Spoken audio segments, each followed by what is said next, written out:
Les filles du roi ont vraiment habité cette salle. Ces femmes-là vont partir dans un dénuement assez extraordinaire pour venir prendre pays. Et si aujourd'hui encore on parle français ici au Québec, eh bien on le doit à ces 35 députés francophones qui ont défendu notre langue. Chez nous, on dit pas « putain de merde », ça existe pas. C'est pas sincère, fait que t'es pas vraiment fâché si tu dis « putain de merde ». Nous, les francophones, les Cajuns, les créoles, les Amérindiens qui ont adopté la langue française aussi, on était chez nous avant l'arrivée des anglophones. Ici, on a l'esprit pratique. Ici, on fait des affaires. La Nouvelle-Orléans avait la population la plus importante de gens de couleur libre aux États-Unis. Si on est musicien, on doit toucher sa statue. Allez-y, Patrick. Je ne suis pas musicien. Mais vous pouvez le devenir. Et là-bas! Et là-bas!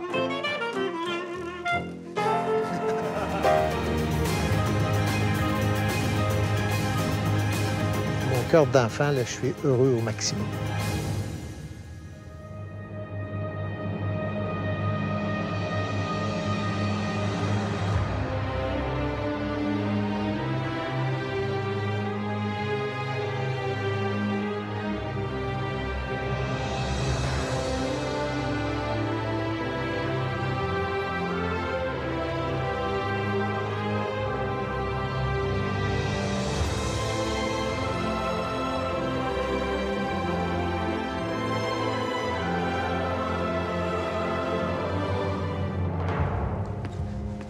Ce nouvel épisode du Grand Tour va nous emmener en Amérique du Nord, à la fois au Canada, dans la province du Québec, et en Louisiane, aux États-Unis.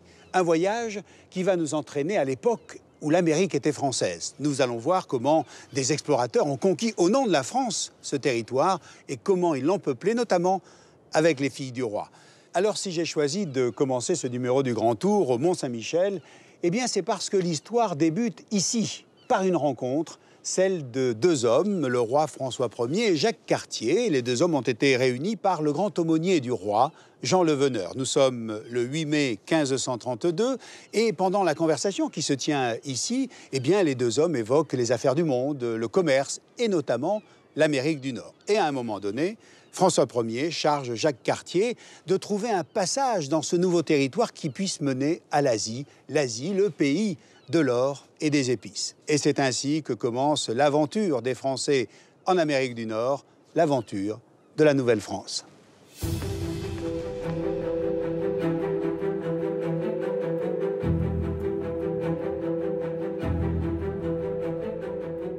Lors de sa première expédition, Jacques Cartier prend possession du Canada au nom du roi de France.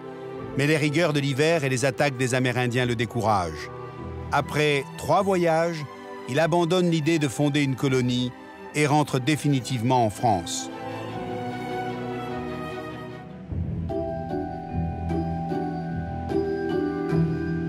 Et c'est ici, à Honfleur, petite ville portuaire de Normandie, que va se jouer réellement le sort de l'Amérique française avec un tout jeune cartographe. Celui qui va donner un véritable élan à la présence française en Amérique du Nord, c'est lui. Samuel de Champlain, on le considère comme le père de la Nouvelle-France. 70 ans après Jacques Cartier, il va, à son tour, s'engager dans l'aventure. Alors, en 1603, il a 23 ans, et bien, il choisit le port d'Honfleur pour s'embarquer. Pourquoi Honfleur?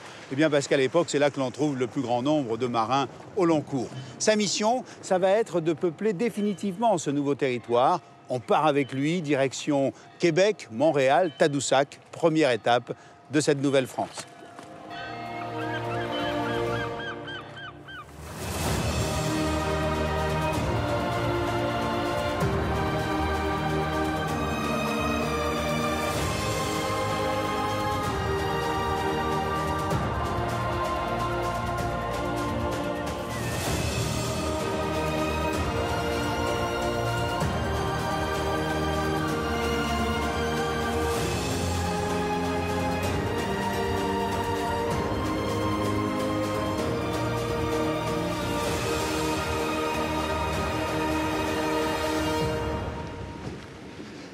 Après 2 mois et demi de voyage, de traversée, Samuel de Champlain arrive ici, à Tadoussac. Tadoussac, c'est à 2 pas du fjord du Saguenay et c'est un endroit, vous le voyez, magique, d'une rare beauté.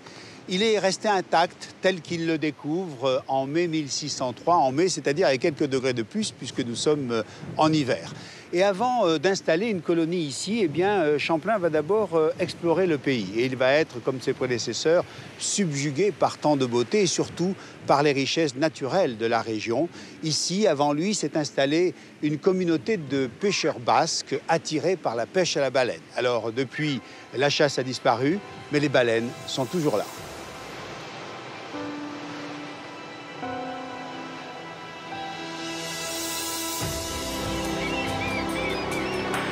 Ici, les eaux douces du fleuve Saguenay se jettent dans les eaux salées du Saint-Laurent.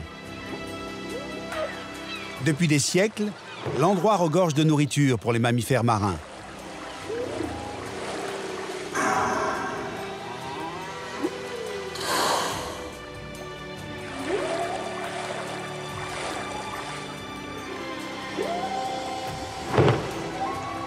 Une dizaine d'espèces de baleines sont régulièrement attirées par ce garde-manger naturel.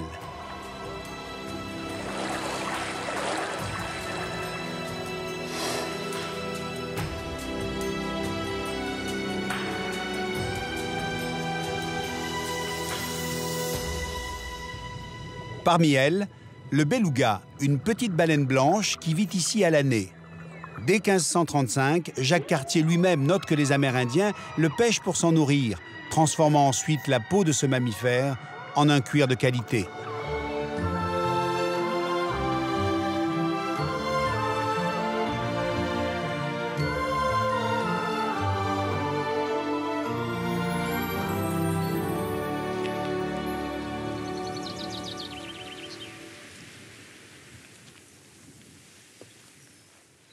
Quelques semaines après son arrivée en Nouvelle-France et après avoir exploré cette région, Samuel de Champlain décide d'installer ici à Tadoussac une colonie. L'endroit n'est pas le plus propice, mais il existe déjà un poste de traite de la fourrure.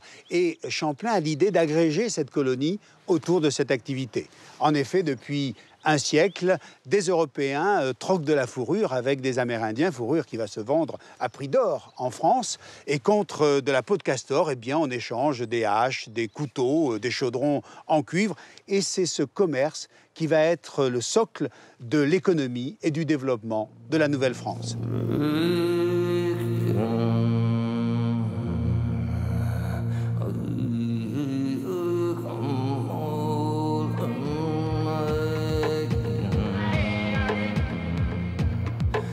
En Nouvelle-France, Samuel de Champlain se comporte en véritable ethnologue avec les Amérindiens.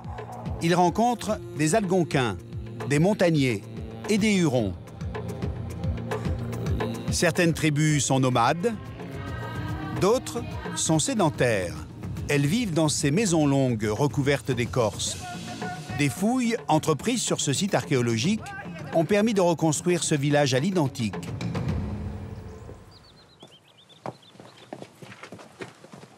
Éric Bédard est spécialiste de l'histoire de la Nouvelle-France. Nous sommes ici à l'intérieur d'une maison longue des Iroquois et c'était un véritable village. Il y avait probablement ici 10 familles puisqu'il y a 10 banquettes et une banquette logeait en général une famille de 5. Donc il y a ici 10 banquettes. On peut imaginer que 50 personnes, 10 familles vivaient à l'intérieur de cette maison longue. Ceux qui habitaient cette maison longue étaient réchauffés par des foyers qui étaient ici au milieu. Les chefs de toute cette pièce étaient des femmes. C'est elles qui organisaient le quotidien. C'est elles qui avaient le pouvoir, d'une certaine façon, à l'intérieur de ces maisons. Les Amérindiens fascinent Samuel de Champlain. Mais au fur et à mesure de ses observations, certains aspects de leur mode de vie vont le surprendre. Samuel de Champlain trouve que les Amérindiens sont beaucoup trop laxistes au niveau de l'éducation de leurs enfants. Il est aussi choqué par la torture qu'infligent les Amérindiens aux autres Amérindiens. Une fois qu'on a fait la guerre, on dira que les Européens étaient aussi violents, mais pas de cette façon-là. Il avait l'impression qu'il y avait beaucoup de cruauté. Il était aussi frappé par leur liberté sexuelle, la liberté des mœurs à l'intérieur des tribus amérindiennes. Alors, du côté des Amérindiens, lorsqu'ils rencontrent les premiers Européens, ils sont frappés par toutes sortes de choses. D'abord, la pilosité des Européens les frappe beaucoup, la barbe. La première fois qu'ils les voient boire du vin, ils ont l'impression qu'ils boivent du sang. Lorsqu'ils voient des bateaux à l'horizon, ils ont l'impression que ce sont des îles flottantes. Les coups de feu, ils ont l'impression que ce sont des coups de tonnerre. À l'inverse, les colons apprennent beaucoup de choses des Amérindiens. Ils découvrent l'usage du tabac, des raquettes, du canot, mais aussi des jeux traditionnels, comme la crosse, l'ancêtre du hockey. Ce jeu permettait aux tribus de régler leurs conflits. Les rencontres pouvaient durer plusieurs jours et réunir jusqu'à 1000 joueurs.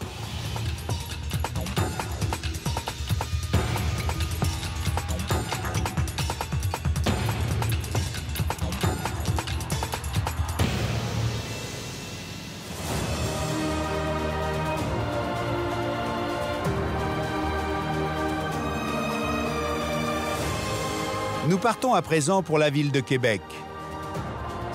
Québec signifie en amérindien « là où le fleuve se rétrécit ».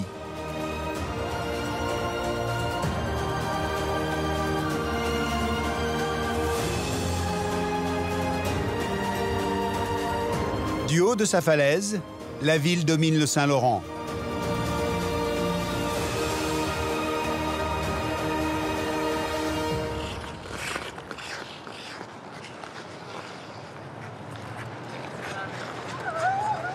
Québec est aujourd'hui la capitale de cette province à laquelle elle a donné son nom.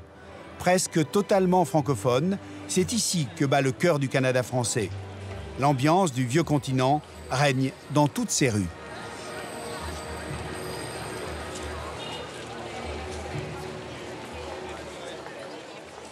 Si Tadoussac est une première étape dans l'esprit de Samuel de Champlain, la véritable implantation d'une colonie française en Nouvelle-France va se faire ici, avec la création de cette ville, Québec. Québec, fondée en 1608, justement par Samuel de Champlain. Alors, au début, il n'y a pas grand monde. Jusqu'au milieu du XVIIe siècle, on ne dénombre que 2500 personnes, essentiellement des hommes, 10 hommes pour une femme. Alors, il va falloir peupler ce nouveau pays. Et pour cela, eh bien, on va faire appel aux filles du roi. Ces jeunes femmes ont en moyenne 24 ans. Elles viennent de Paris, Rouen ou La Rochelle. La plupart sont orphelines.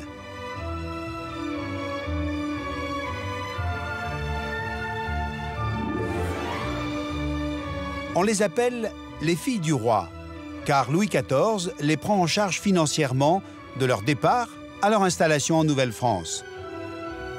En 1663, le premier contingent de filles du roi embarque à La Rochelle à bord de l'Aigle d'Or. Elles sont une trentaine. Après 3 mois de traversée éprouvante, leur navire jette l'ancre devant la ville de Québec.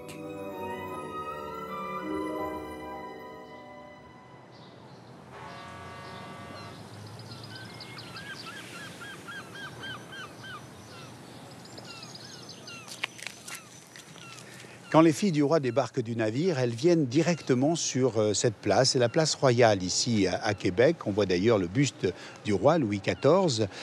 On peut facilement imaginer ce que peuvent ressentir toutes ces jeunes filles accueillies par des centaines d'hommes qui portent sur elles un regard pour le moins intéressé. Ce sont 800 filles du roi qui ont été sélectionnées par Louis XIV et son ministre Colbert pour venir peupler cette Nouvelle-France. Alors certaines vont rester ici, à Québec, et puis d'autres vont partir à Montréal, où elles seront accueillies dans une maison, la maison Saint-Gabriel, où nous nous rendons.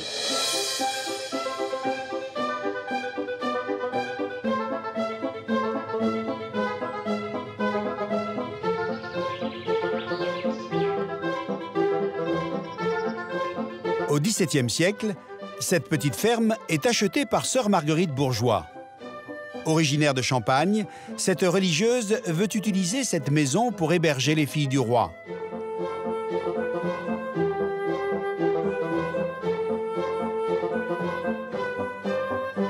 Ici, elles apprennent à chasser le gibier, à cuisiner les légumes que l'on trouve en Nouvelle-France, à cuire du pain, à fabriquer leur propre savon et à se soigner.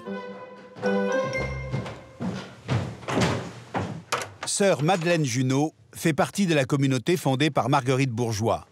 Elle nous emmène dans la pièce où se jouait l'avenir de ces jeunes femmes.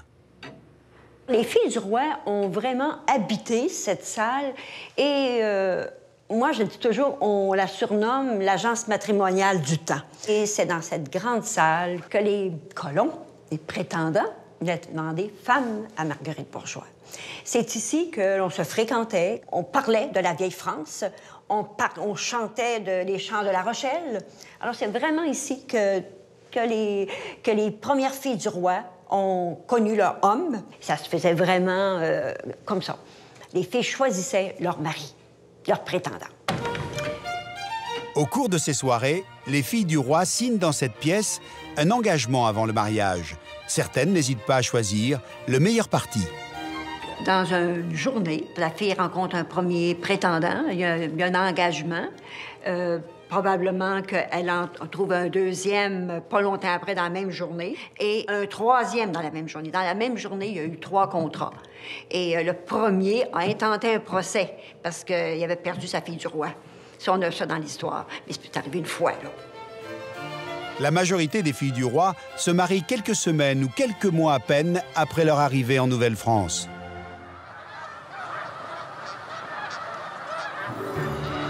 À quelques kilomètres de Québec se trouve l'île d'Orléans. C'est ici qu'une fois mariées, une majorité d'entre elles viennent s'installer.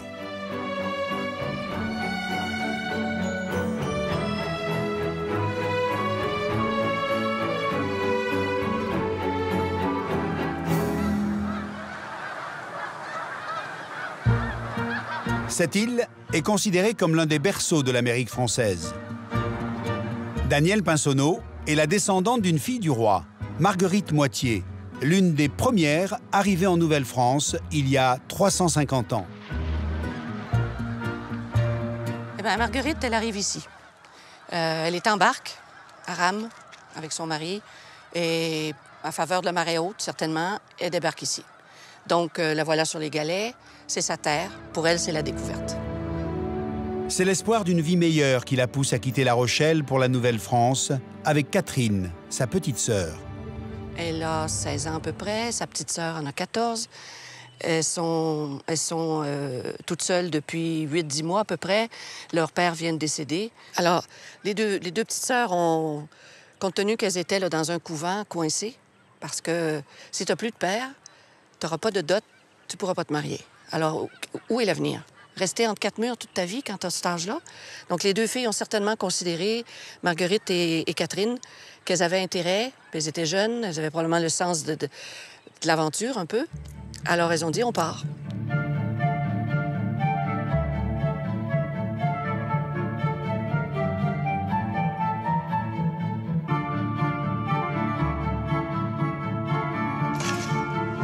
Depuis des années, Danielle cherche à retracer l'aventure de son aïeul.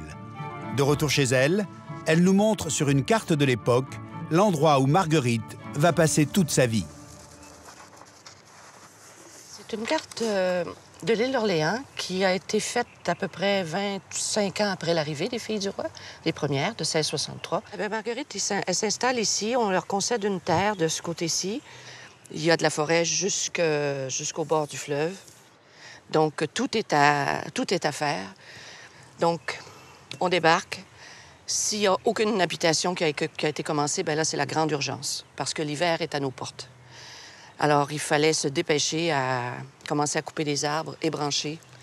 Ensuite, piquer ça au sol de façon bien effilée, faire 4 murs sur terre battue, un toit de chaume, évidemment un âtre, cheminée rapide, une porte, une petite fenêtre du côté le moins exposé au vent. Et comme ils n'avaient pas de vitres, il semble qu'on mettait un papier huilé, bien serré, pour laisser rentrer un tantinet de lumière. Donc, c'était les premières obligations et l'intendant devait leur donner des provisions pour passer le premier hiver, mais voilà, c'était le début de la vie. Marguerite mourra sur cette terre à 56 ans. Sur les 12 enfants qu'elle mettra au monde, 7 survivront. Sa petite sœur, Catherine, quant à elle, aura 11 enfants. Il fallait donner vie à cet enfant chaque jour. Ne serait-ce que de rendre un enfant à 2 ans, 3 ans, c'était une victoire pour les femmes. Et après, c'était de les amener autant que possible à pouvoir arriver à l'âge adulte, se marier, refaire des familles. Et leur vie, pour elles, parvenue à ce que leurs enfants, garçons et filles, fondent une famille, c'était, voilà, ma mission est accomplie. C'est ce que le roi leur avait demandé, venir s'établir, fonder des familles, développer des terres. Voilà, mission accomplie.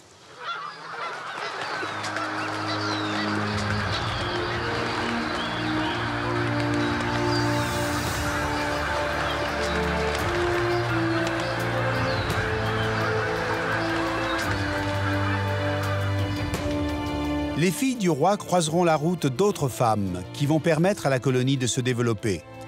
Ce sont des religieuses, et parmi elles, les Ursulines. Elles ont fait le voyage une vingtaine d'années plus tôt.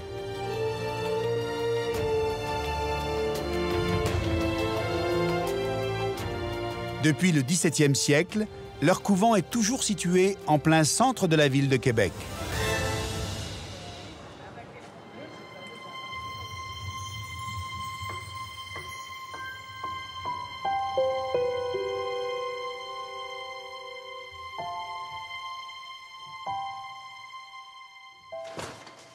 Si aujourd'hui les Ursulines sont une cinquantaine à vivre dans ce monastère, à l'époque, au XVIIe siècle, elles ne sont que 3 à faire le voyage jusqu'en Nouvelle-France.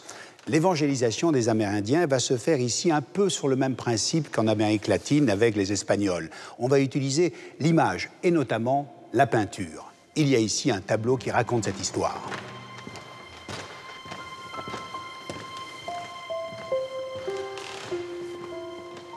Alors ce tableau, le voici, c'est la France apportant la foi aux Hurons. La France qui est représentée sous les traits d'Anne d'Autriche. Elle porte le manteau royal, à ses pieds agenouillés un Amérindien, c'est un Huron. Il porte un collier autour du cou qui est typique des autochtones. Le regard des 2 personnages ne se croise pas, mais le dialogue s'effectue à travers la scène qui est représentée sur le tableau, qui semble unir les 2 personnages. C'est la Sainte Famille, c'est Jésus entouré de ses parents et de ses grands-parents. C'est un tableau très emblématique de l'époque.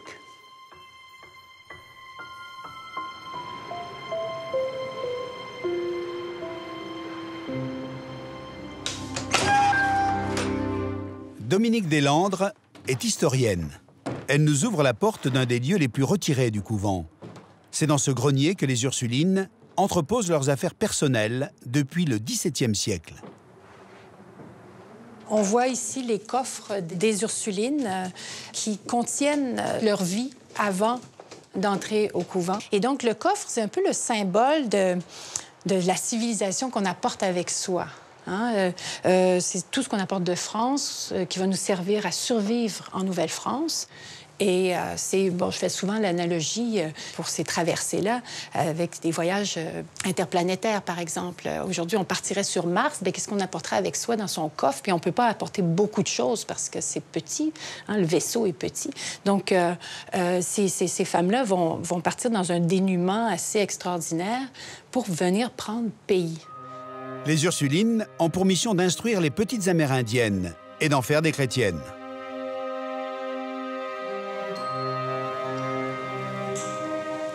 Ce sont les lettres patentes qui établissent le couvent des Ursulines en Nouvelle-France. Comme on peut le voir inscrit ici, permission est donnée aux religieuses Ursulines d'établir un couvent d'enseignement, en fait, pour les petites Amérindiennes, les petites filles sauvages, comme c'est écrit là. Et c'est un document qui comporte le sceau du roi qu'on voit là et la signature de Louis XIII. Alors, les premières Amérindiennes qui sont confiées aux Ursulines sont on peut les considérer un peu comme des otages parce que leur vie, parmi les Français, garantissait celle des missionnaires dans les tribus amérindiennes qui cherchaient à convertir. C'est en amérindien que les Ursulines tentent d'éduquer les petites filles, non sans mal. Les petites filles sauvages, comme on les appelait à l'époque, ne supportent pas la discipline non plus que cherchent à imposer les éducatrices françaises. On témoigne que parfois, elles passaient par la fenêtre et s'enfuyaient comme des écureuils. Mais par contre, ce que notent les Ursulines, c'est que si on ne peut pas franciser ces petites Amérindiennes, on peut en faire des chrétiennes de très haut niveau.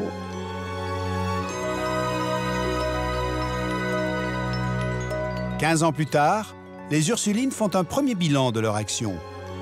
Elles se désolent de voir le nombre des Amérindiens décroître d'une façon tragique parce que les épidémies ont frappé. Donc, on se retrouve avec une population qui est décimée.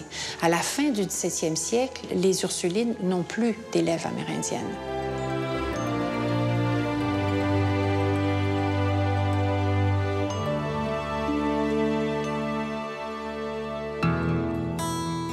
Le voyage continue au cœur de la forêt canadienne, en Mauricie.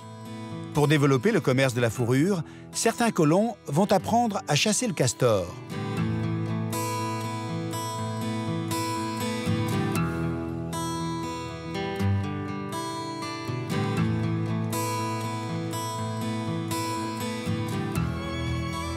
Gaspard Bourque est l'héritier de ces personnages légendaires. Cet ancien trappeur a passé sa vie dans ces grands espaces. Son grand-père et son père piégeaient déjà des animaux pour vendre leur fourrure. Nous le suivons sur un lac qui porte un nom amérindien, le lac de Sakakomi.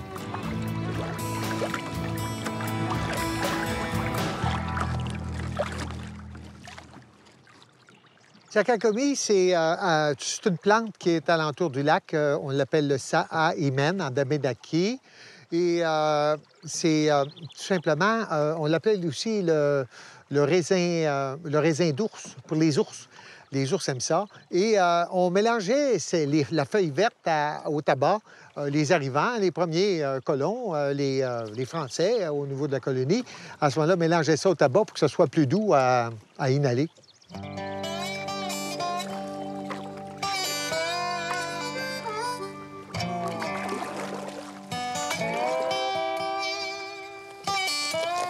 À l'époque de la Nouvelle-France, ce site était un haut lieu de la chasse au castor. Le castor, c'était la monnaie du temps à l'époque. Quand on voulait troquer avec les Amérindiens, on disait « mets tant de peaux de castor de haut, un par-dessus l'autre, et tu auras le fusil. » Et vous autres, les Français, quand vous avez voulu avoir plus de peaux de castor, vous avez rallongé le canon du fusil. Donc, à ce moment-là, ça prenait plus de peaux de castor pour avoir le fusil. Au XVIIe siècle, les chapeaux de feutre en poil de castor sont très à la mode en Europe. Alors que les chapeliers ont de moins en moins accès aux fourrures russes, les peaux de castor en provenance de Nouvelle-France viennent à point nommé.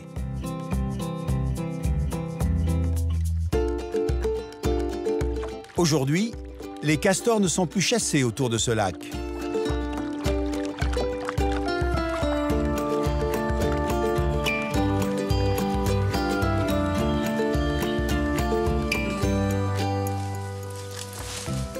Au Québec, les castors modifient en permanence le paysage. Dans cette partie de la forêt, ils ont coupé presque tous les arbres au bois tendre pour construire leur barrage. Un castor peut abattre jusqu'à 200 arbres par an. Regardez, ça a été mangé. Ici, là, on voit là, que, d'après moi, il travaillait à deux. Un arbre comme ça, en 40 minutes, c'est coupé. Pas plus que ça. Toute une famille de castors a élu domicile sur cette vaste étendue d'eau. Gaspard les connaît bien. Il leur a même donné des noms. Charlotte! Charlie! Gaspard les attire grâce à ses branches de peuplier, leur repas favori.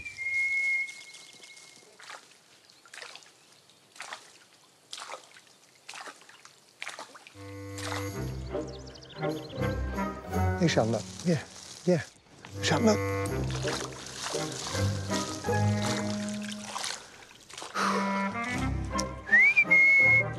C'est Charlotte qui est sortie. Elle fait son tour. C'est toujours la même chose. Elle fait son tour, elle retourne à sa cabane, elle va rentrer, Elle va peut-être aller au barrage, puis il y en a d'autres qui vont venir faire leur tour. Je comprends un peu leur façon de procéder, hein? Donc, c'est toujours comme ça. Et c'est ça qui est la magie. Viens-t'en. Viens. Viens manger. Viens-t'en. Viens-t'en. Viens manger. Viens-t'en. Ben oui. Ben oui, Charlotte. Viens. Viens.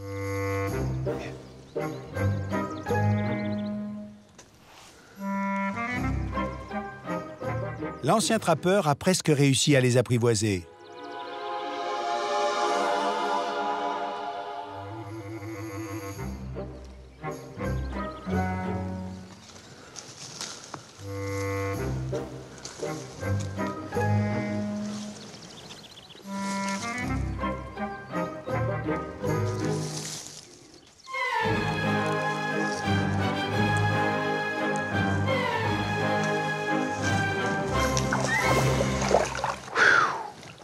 Ça, c'est qu'est-ce qui est le plus beau pour moi. Ça, là, c'est... Ça vient me remplir. Ça, c'est mon cœur d'enfant, là, je suis heureux au maximum quand je vois ça. Ça, c'est magique. Là, il y en a d'autres qui vont venir.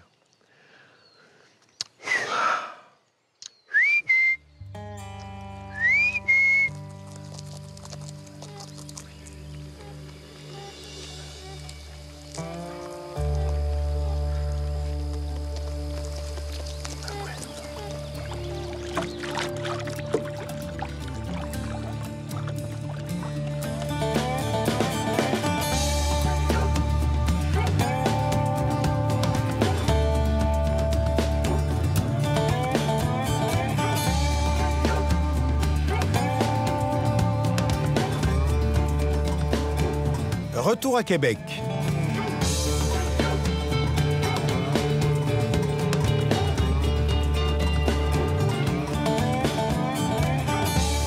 À partir de 1690, la capitale de la Nouvelle-France sera le théâtre d'événements qui vont faire basculer l'avenir de la colonie.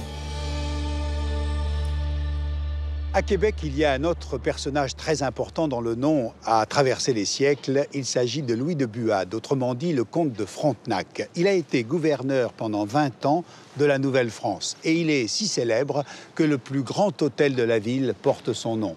Alors Frontenac, eh bien, c'est tout d'abord celui qui envoie une grande expédition dans le sud, vers la Louisiane. On en reparlera tout à l'heure. Mais c'est surtout celui qui repousse les Anglais en 1690. Ce sera partie remise pour les Anglais puisqu'ils prennent le Québec 69 ans après.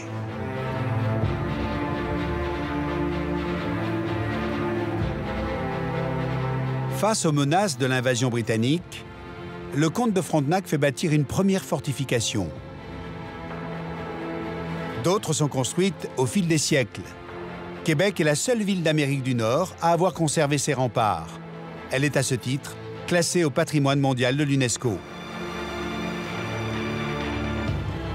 Au milieu du XVIIIe siècle, les Britanniques veulent conquérir définitivement la Nouvelle-France. À leur tête, le général James Wolfe. Il a 32 ans et compte bien s'emparer de la ville de Québec.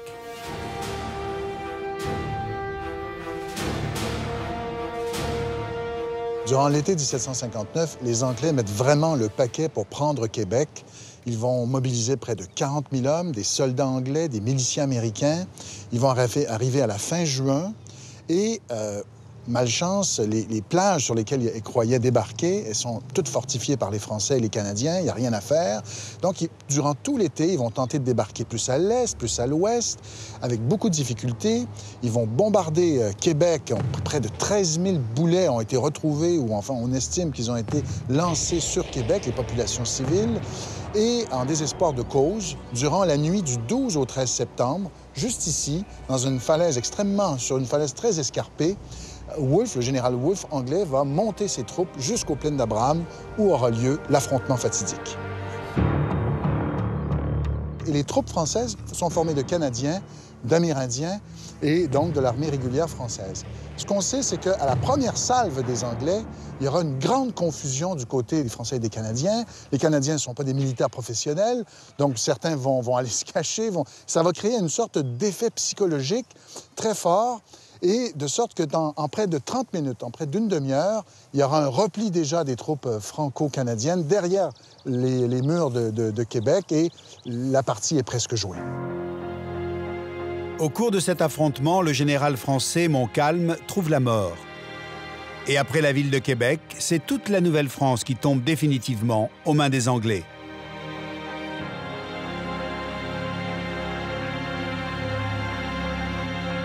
Les Britanniques restent convaincus que les Français vont vouloir récupérer la Nouvelle-France. La Nouvelle-France, c'est 70 000 habitants sur un territoire immense, très difficile à protéger, un climat très rigoureux, des alliances parfois volatiles. Et il y aura un lobby à Paris, animé notamment par le philosophe Voltaire, qui dira « Laissons tomber ces quelques arpents de neige, ça coûte trop cher, ça rapporte peu. On préfère garder Saint-Domingue, les colonies de sucre, qui sont plus lucratives. On garde Saint-Pierre-et-Miquelon, c'est-à-dire un banc de pêche, mais le reste, on laisse tomber. »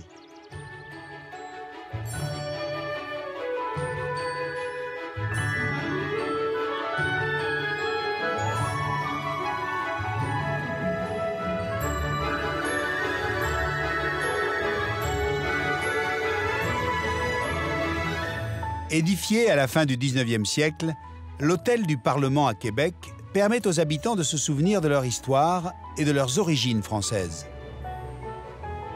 Ce Parlement provincial du Québec est chargé de symboles. Son architecte, Eugène-Étienne Taché, a opté résolument pour un style français, sans doute pour contrebalancer le style gothique anglais du Parlement d'Ottawa. Alors il a fait sculpter, vous le voyez sur le fronton, une phrase « Je me souviens ». Et cette phrase, en 1939, va devenir la devise officielle du Québec. On la retrouve d'ailleurs sur toutes les plaques d'immatriculation des véhicules. Alors au-dessus de cette phrase, eh bien, on voit les armoiries du Québec, 3 fleurs de lys qui rappellent les origines françaises de la population, un lion couronné qui souligne le lien avec la Grande-Bretagne, et puis en dessous, un rameau avec 3 feuilles d'érable qui symbolisent le haut et le bas Canada. Alors on va rentrer à l'intérieur de ce Parlement parce que je voudrais vous montrer quelque chose. Venez avec moi.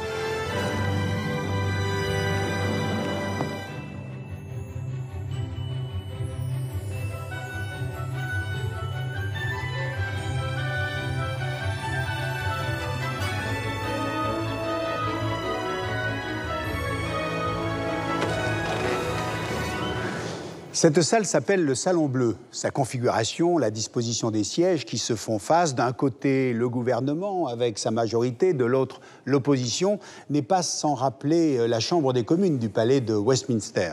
Mais ce qui nous intéresse ici, dans cette pièce, c'est cet immense tableau. Il est l'œuvre de Charles Huot.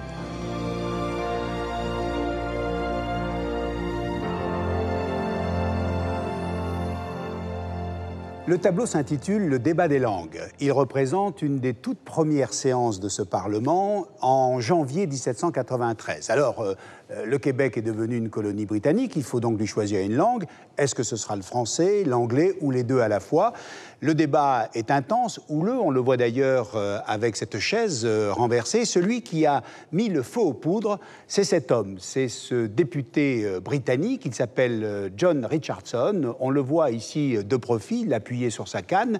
Lui veut que l'anglais prime sur le français. Il estime que seuls les textes écrits en anglais peuvent avoir force de loi. Alors, l'ambiance est électrique, les débats vont durer 3 jours et finalement, eh bien, les deux langues, français et anglais, seront mis sur le même pied d'égalité. Et si aujourd'hui encore on parle français ici au Québec, eh bien, on le doit à ces 35 députés francophones qui ont défendu notre langue.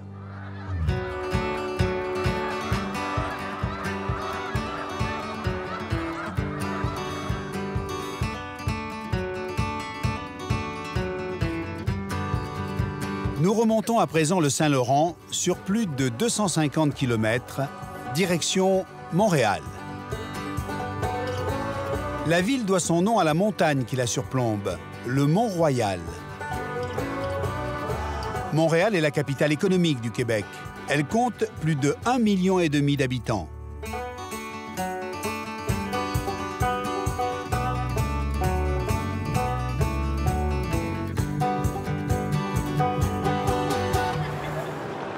Dans la vieille ville se dresse la statue de Paul de Chomédé de Maisonneuve, fondateur de la cité.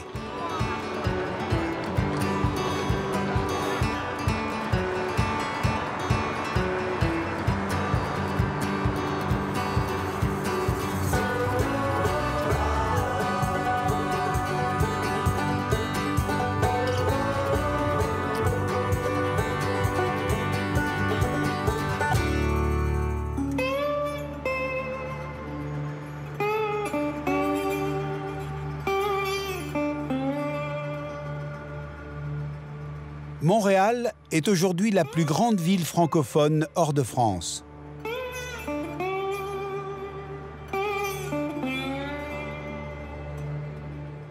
Le vendredi matin, sur Radio-Canada, une chronique un peu particulière accompagne ses habitants.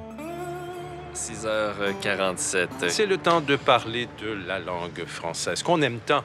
On l'aime, notre langue, même si elle est difficile. Parfois, on ne trouve pas toujours le mot juste pour exprimer ce qu'on veut dire. Et pour en parler, Guy Bertrand.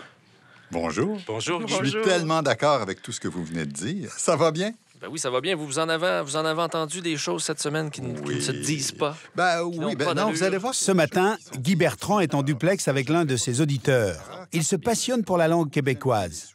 À travers des phrases qu'il a entendues dans les médias, il explique comment utiliser certaines expressions. Vous êtes ici avec nous pour nous soutenir là, dans notre apprentissage du français. Oui, et c'est bien dit. Commençons par la première phrase. Oui. Le cigare goûte le raisin?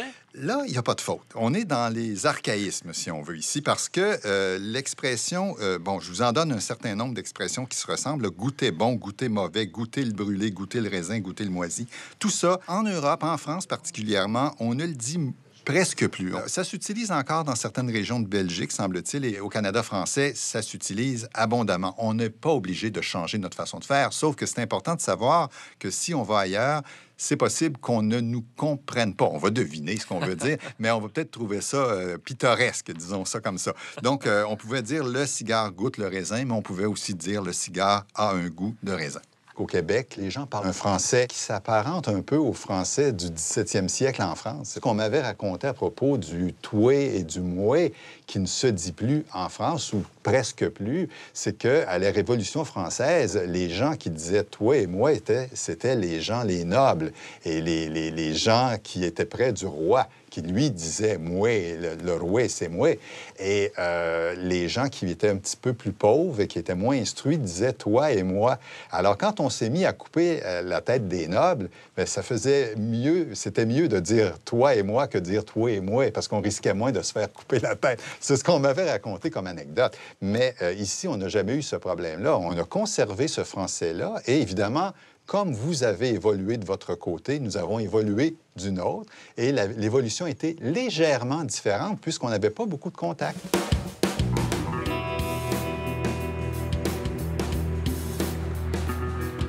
Pour en savoir plus sur les particularités de cette langue, nous avons rendez-vous à l'autre bout de la ville, Place des Arts, avec l'un des plus célèbres conteurs du Québec, Fred Pellerin. Depuis le 17e siècle, les conteurs transmettent la langue partout dans ce vaste territoire.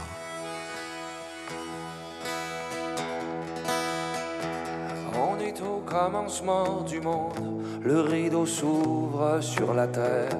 L'aube se lève, la rosée tombe, comme mon théâtre, il faut se taire. On est au commencement du monde, mais y a du sang dans les lilas. Déjà les hommes et les colombes ne s'embrassent plus comme autrefois. On est au commencement du monde, on rêve comment, on rêve à quoi? L'enfance est tellement vagabonde, tellement qu'elle ne se souvient pas. Fred Pellerin nous décrypte quelques expressions savoureuses. Il y a beaucoup de thèmes reliés à la mer, aux bateaux qui sont débarqués. Tous les gens qui sont arrivés ici, dans les siècles passés, sont venus par bateau. Fait qu'ils ont débarqué avec les mots de cordage, avec les mots des amarres, avec les mots... Quelqu'un qui fait une boucle dans ses souliers, qui attache ses souliers, il va dire « j'amarre mes souliers ». Eugène, un vieux à Saint-Élie, quand il préparait le café comme ça, puis qu'il mettait le sucre puis le lait, il disait « je vais te griller un café ». On grille un café comme on grille un navire. C'est intéressant au niveau de l'ampleur de l'affaire. Quand on te sert un café qui a été gréé, bien, on voit déjà une surdimension dans le rapport au réel, tu sais. Fait que ça fait grand, ça fait grand. Ça peut pas emprisonner l'imaginaire, l'utilisation de mots immenses comme ceux-là. Moi, j'habite un village qui s'appelle Saint-Élie-de-Caxton, qui un jour avait été fondé. Pouf! Autre originalité de la langue, la façon de jurer, un véritable témoignage de l'héritage religieux du Québec. On a un grand vocabulaire de jurons au Québec. On est des sacreux.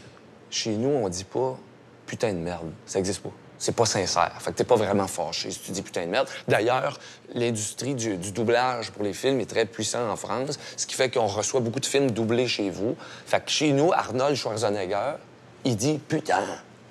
Mais c'est pas menaçant, ça marche pas. Chez nous, on jure en utilisant des mots sacrés, avec Chris. OK? Je peux dire Chris. OK? Je peux dire crisser, le verbe crisser. Fait que je peux crisser un coup de pied. Ça veut dire que je vais te donner un coup de pied. Après ça, tu peux aller jusqu'à Tabarnak, jusqu'à Ciboire, jusqu'à Saint-Ciboire. Puis mon père montait ça, lui, jusqu'à Eucharistie, puis jusqu'à Sainte-Eucharistie-Salle. Là, quand tu montes à Sainte-Eucharistie-Salle, tu vas exploser si tu ne sors pas le mot. D'ailleurs, je vous le dis, puis pour moi, c'est dur de vous le dire juste comme ça, parce que ces mots-là sont très chargés. Très. Les Québécois luttent chaque jour pour conserver le français. Québec est un bout du monde où il habite 7 millions de francophones, dans une Amérique du Nord qui compte 300 millions d'anglophones. Si on veut garder cette langue-là, ça nous demande d'être très vif et rapide sur la dégaine et sur la compensation langagière quand on débarque chez nous avec des hits et des palmarès et des blockbusters. Fait qu'il y a un mot anglais qui veut passer, paf, il est passé dans le moulin de la francisation rapidement. Puis souvent, il sort de ça des mots très colorés. Au Québec, on fait pas de mail, on fait des courriels. Puis les spams, c'est des pourriels. Fait que c'est dur de pas aimer un mot qui s'appelle pourriel parce que tu le comprends, puis tu sais, la linguistique et l'étymologie est très facile à capter. Là. Je pense que ce serait là le trait principal de la langue québécoise.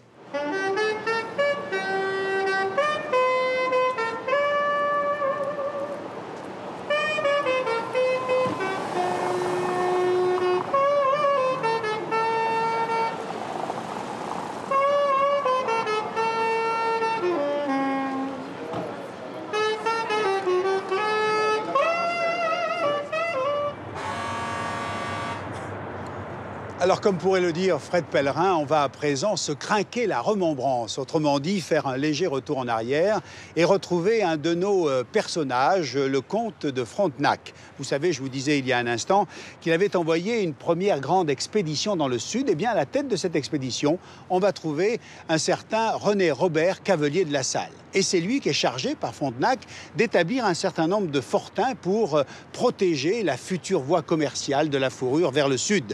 Et à force d'avancer, eh bien, il tombe sur le Mississippi et il découvre la Louisiane. La Louisiane, où je vous emmène à présent.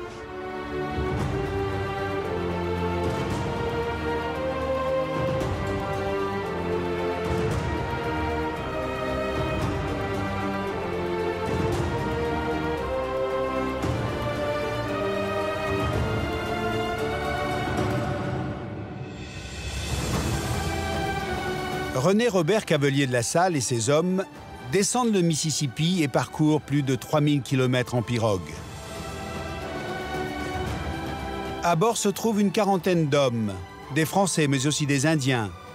Ils quittent peu à peu le pays des castors pour celui des alligators. Au fur et à mesure de son avancée, Cavelier de la Salle prend possession des territoires au nom du roi.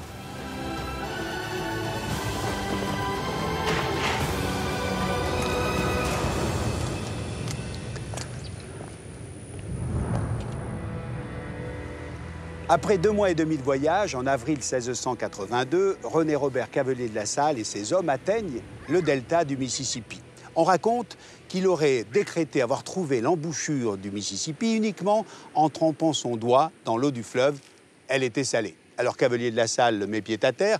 Et là, certains historiens nous disent que c'est à ce moment-là qu'il aurait prononcé cette phrase « Terre, je te nomme Louisiane, Louisiane en l'honneur de Louis XIV. Alors le notaire qui l'accompagne prépare les actes, les fait signer à une douzaine de personnes, et c'est ainsi, en tout cas sur le papier, que naît la Louisiane.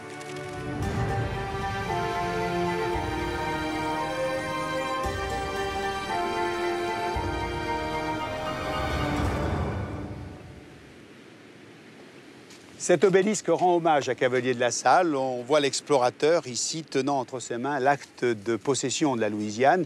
Il a une quarantaine d'années à cette époque-là. Alors, quelque temps après, il va repartir à Québec. Mais là, il est très, très mal accueilli par le successeur de Frontenac et il décide alors de repartir pour la France. Mais non sans avoir falsifié la cartographie de la région pour être le seul à retrouver l'embouchure du Mississippi. Mais voilà, c'est l'histoire de l'arroseur arrosé. Quelque temps après, quand il revient ici, il ne va pas trouver ce delta et il finira assassiné par quelques-uns de ses hommes.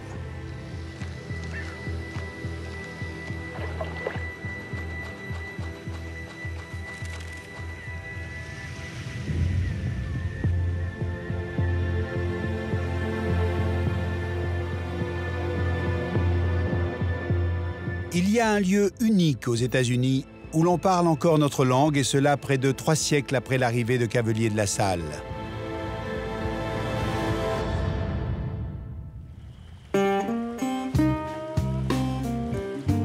Nous sommes chez les Indiens de la tribu Houma, dans le sud de la Louisiane. Au temps des premières colonies, ce sont les Houma qui apprennent aux Français à pêcher les fruits de mer dont le delta du Mississippi regorge.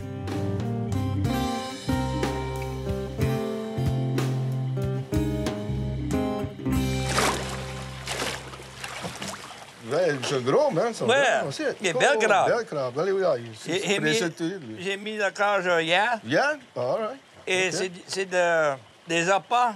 C'est des morceaux de... De poisson, hein? Non, des morceaux de chevreuil. Oh, comment? Chevreuil? Ouais. Ah, ouais. L'os de chevreuil. All right.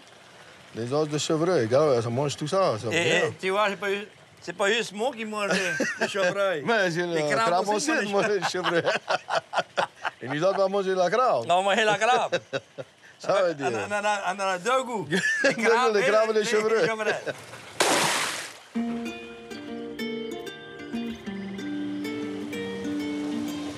Ricky est pêcheur, comme la plupart des Houma. C'est magnifique. Il retrouve sa cousine, Jenny Luster. Ce gros poisson qu'il ramène dans ses filets s'appelle le poisson armé. Les Houma l'apprécient pour son goût, mais aussi pour ses écailles épaisses. Elles forment une véritable armure. Et ça commence gros ici, et là, ça vient petit. Plus petit. Mais c'est joli, hein? Ouais. Comme si les écailles prennent la couleur de l'eau. Les écailles de ce poisson racontent une histoire bien particulière.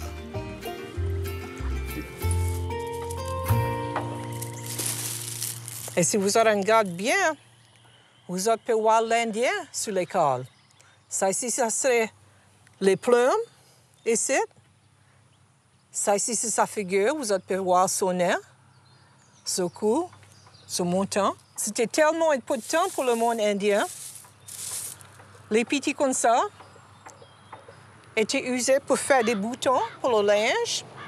Et vous pouvez voir, les Indiens d'ici, dans le sud, le sud-est, usaient ça pour des arrowheads, pour chasser avec. It is specific to our people. We always have eaten garfish scales, and I guess we're probably the first people to recycle rather than throw this away.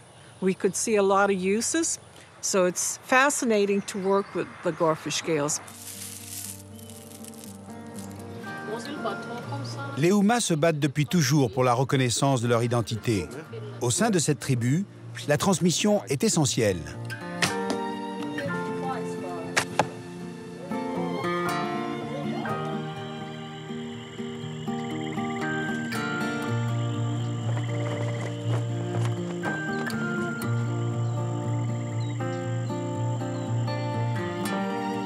Si ces traditions sont ancrées dans l'âme des Houma, il y a un lieu où l'héritage de la Nouvelle-France fait partie des murs. La Nouvelle-Orléans, où je vous emmène.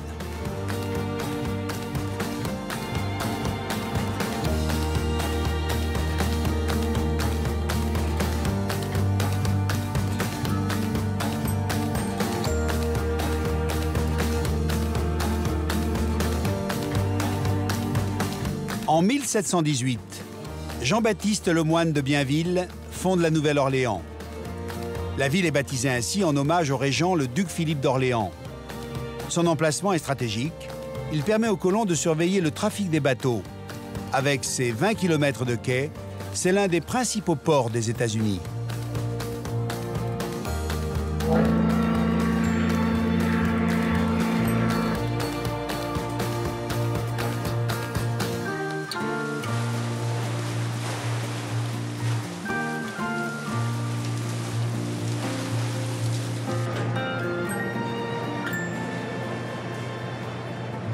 Le bateau qui est derrière moi s'appelle Natchez. C'est un des tout derniers bateaux à aube, à vapeur, à naviguer sur ce fleuve, le Mississippi. Son nom, Natchez, évoque une tribu amérindienne qui, au XVIIIe siècle, s'est révoltée contre les colons français. Et d'ailleurs, cette histoire est merveilleusement racontée dans un livre de Chateaubriand, Les Natchez. Il y a sur ce bateau un personnage étonnant, je voudrais vous présenter. On va monter à bord.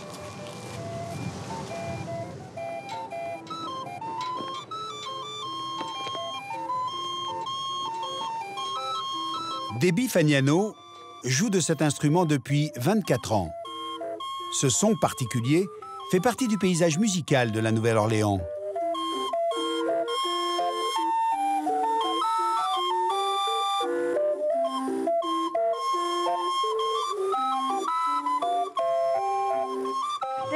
Cette machine est un orgue à vapeur inventé en 1856. On lui a donné le nom de Calliope, qui est la célèbre muse de la musique et du chant. C'est devenu en quelque sorte la voix du Mississippi.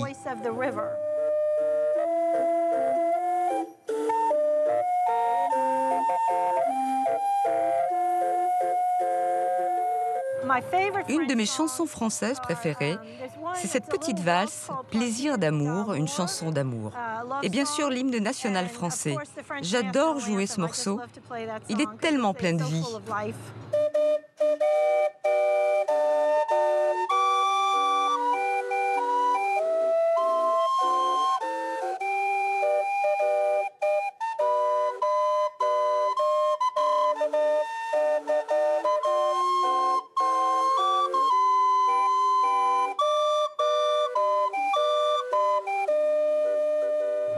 Après le passage de l'ouragan Katrina, toute la ville était dévastée. Quand on a ramené le bateau à son emplacement initial, sur le trajet, j'ai joué du Calliope pendant près d'1 heure le long du fleuve. Quand les gens l'ont entendu et qu'ils ont compris que nous étions de retour, ils ont eu la sensation que tout irait bien, que tout rentrerait dans l'ordre et que la ville se reconstruirait rien qu'en entendant ce petit instrument.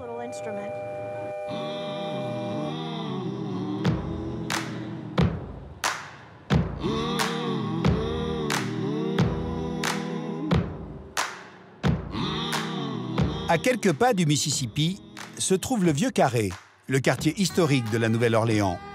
C'est à l'ingénieur français Adrien de Pogé que l'on confie le tracé de la ville.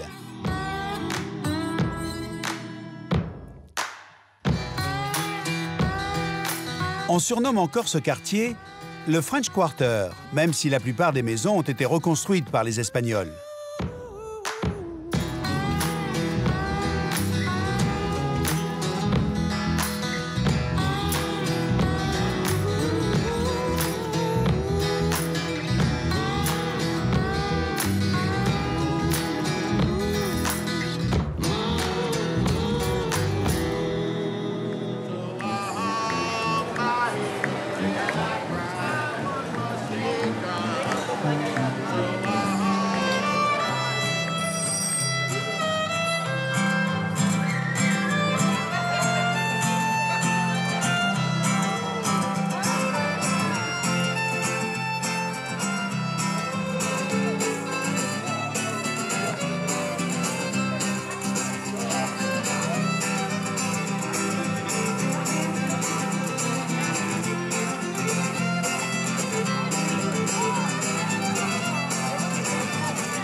Dans ce quartier français de la Nouvelle-Orléans, il existe un endroit étonnant, la maison Napoléon Bonaparte.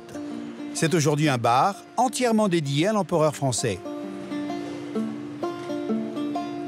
L'histoire raconte que l'ancien maire, Nicolas Giraud, aurait tenté à l'époque de libérer Napoléon de son exil à Sainte-Hélène afin de l'installer ici, dans cette maison.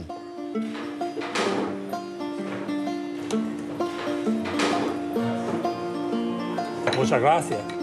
Howard Margot est architecte. C'est un habitué des lieux. Ces gens-là, ils étaient, selon la légende, sur le point de déployer le voile quand ils ont appris que Napoléon était mort. Alors, tant pis, mais c'était toujours un succès pour le maire qui avait offert sa maison à Napoléon parce que Napoléon était très populaire chez les néo-orléanais. Je crois que c'était un geste bien pensé.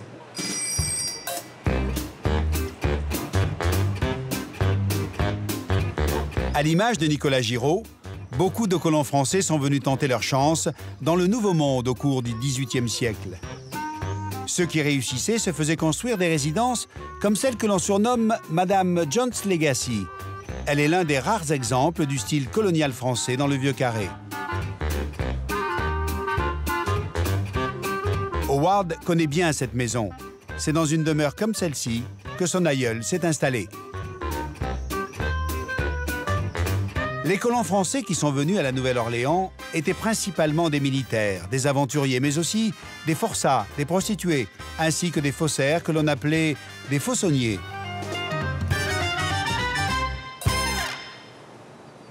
Mon propre ancêtre, par exemple, était un faussonnier en France. Et sa punition, c'était de venir ici. Au début, évidemment, c'était que de la propagande. Il y avait, par exemple, des tableaux, des gravures qui montraient la Nouvelle-Orléans parmi des montagnes, avec de l'eau fraîche, etc. La réalité, c'était la chaleur, les moustiques, les maladies terribles, le manque de beaucoup de choses, de beaucoup de nécessités. Mon ancêtre, il n'est pas devenu riche, mais il a fait mieux qu'en France, disons. En plein cœur du Vieux-Carré se dresse la cathédrale Saint-Louis.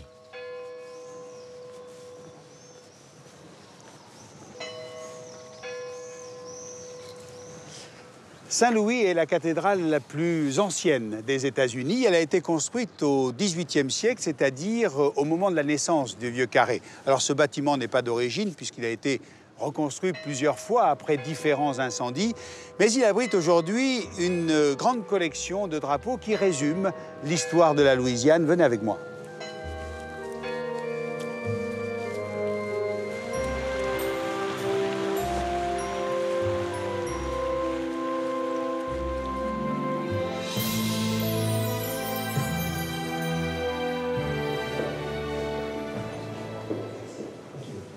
Alors ces drapeaux, les voici. Ils représentent tous les pays qui ont dominé cette région, de la France aux États-Unis, en passant par la Grande-Bretagne ou l'Espagne. On reconnaît bien sûr le drapeau actuel français, le drapeau tricolore. Un peu plus loin, vous avez un drapeau français avec des fleurs de lys qui date de 1682, date à laquelle Cavelier de la Salle prend possession de la Louisiane. Alors cette cathédrale, elle porte le nom de Saint-Louis. Saint-Louis, c'est Louis IX, roi de France. Il est représenté en statue sur les vitraux. Il est même représenté au-dessus de l'autel avec cette peinture murale.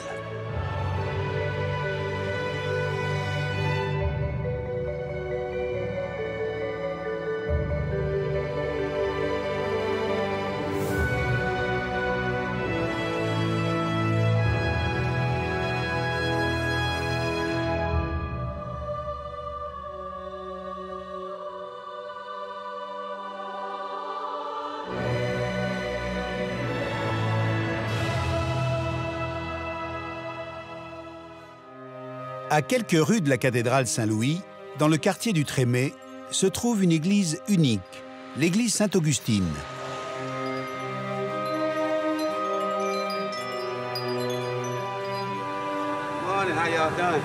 Aujourd'hui, elle célèbre son 172e anniversaire.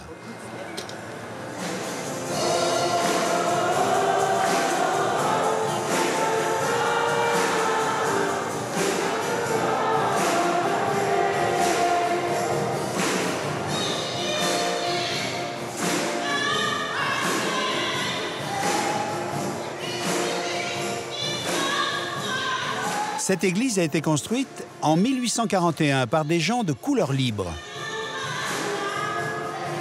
Les gens de couleur libre sont des Noirs ou des Métis affranchis de l'esclavage depuis plusieurs générations. Ils forment une véritable aristocratie de couleur. La plupart d'entre eux sont catholiques et certains vont se battre pour que les esclaves aient un accès à cette église. Une première dans l'histoire des États-Unis.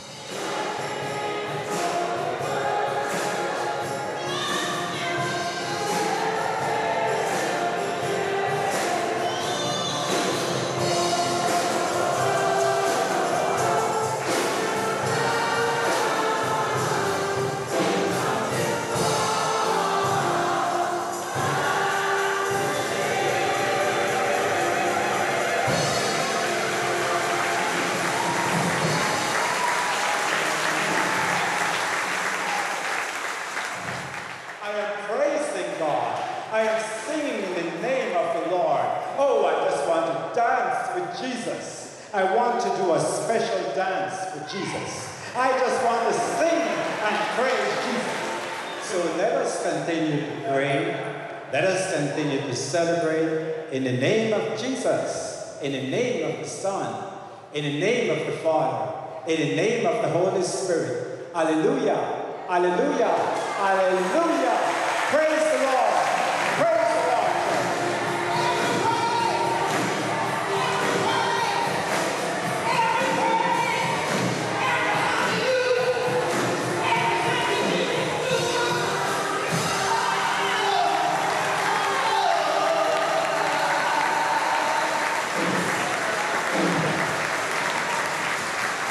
Givonna Joseph et sa fille Aria sont des descendantes de gens de couleur libre.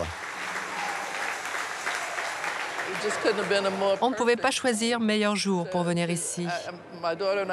Ma fille et moi sommes toutes les deux passionnées d'histoire, en particulier la nôtre. Ici, c'est notre maison. À cette époque, la Nouvelle-Orléans avait la population la plus importante de gens de couleur libre aux États-Unis. Il était donc naturel que ces gens, qui possédaient des terres, aient un lieu de culte. Il n'y en avait pas tant que ça à l'époque. Il y avait la cathédrale Saint-Louis, la chapelle des Ursulines et l'église irlandaise Saint-Patrick. Mais il n'existait pas véritablement d'endroit où ils pouvaient se sentir chez eux, bien accueillis et réunis autour d'une même religion. Donc ils ont décidé de construire leur propre église dans ce quartier qu'ils avaient eux-mêmes fondé.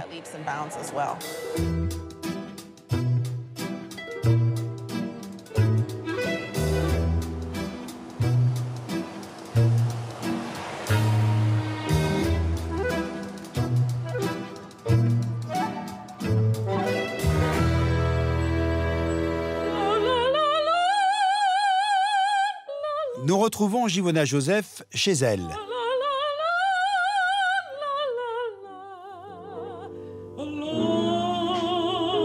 Givonna est chanteuse d'opéra créole, une vocation qui lui vient de ses ancêtres. Les gens de couleur libre ont joué un rôle important dans le développement culturel de la ville. La majorité des artistes qui se produiront sur la scène de l'Opéra français de la Nouvelle-Orléans sont des gens de couleur libre. Au XIXe siècle, les plus grands opéras produits en France se joueront ici, bien avant New York. L'opéra s'est d'abord développé ici. C'était même la Mecque de l'opéra en Amérique du Nord.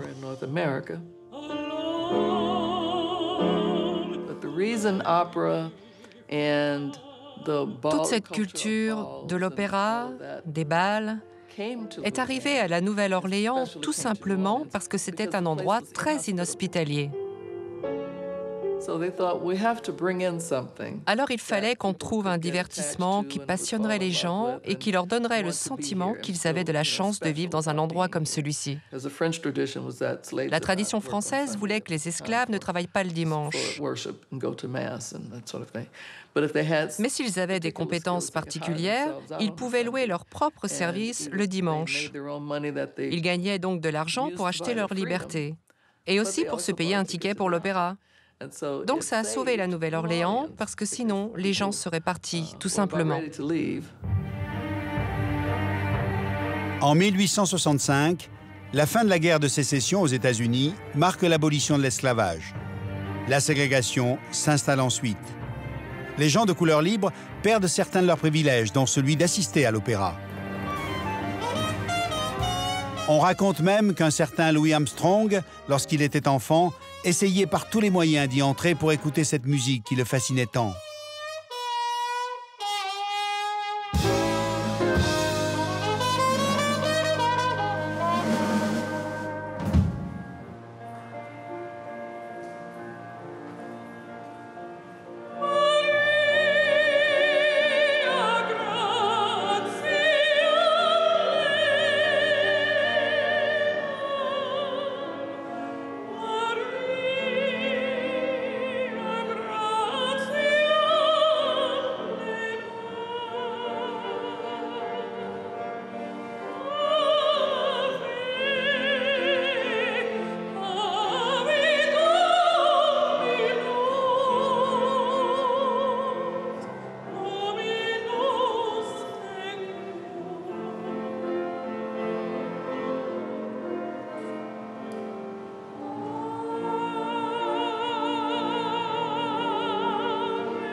Le voyage continue le long du Mississippi, entre la Nouvelle-Orléans et Bâton Rouge.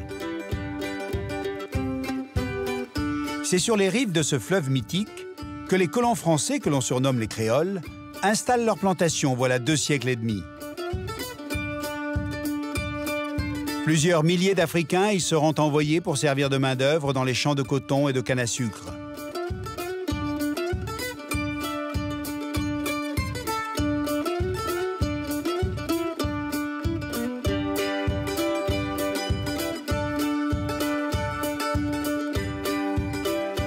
Voici l'une d'entre elles, la Laura Plantation.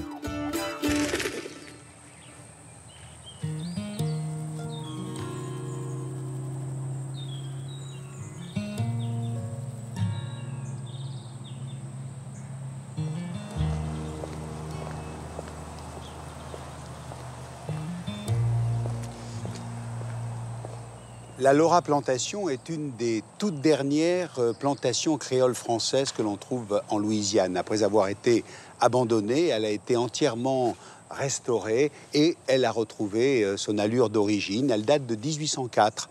Et ses couleurs, ce jaune, ce rouge, ce vert, sont caractéristiques des plantations créoles françaises en Louisiane, contrairement aux plantations anglo-américaines qui, elles, sont blanches avec des colonnades de style néoclassique. C'est celle que l'on trouve dans le film « Autant en emporte le vent ».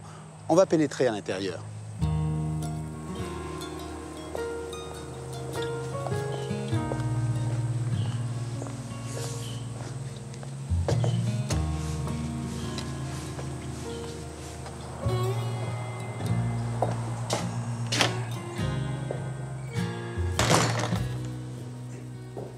Le nom actuel de cette propriété, on le doit à Laura. Laura Loucoul, que l'on voit sur cette photo, c'est l'arrière-petite-fille de Guillaume Duparc, qui est le fondateur de cette plantation. Alors l'histoire de cette maison, eh bien, on la connaît grâce à toutes les archives qu'a pu nous léguer cette Laura Loucoul. Et parmi ces archives, il y a un document que je voudrais particulièrement vous montrer. Il est dans la pièce à côté.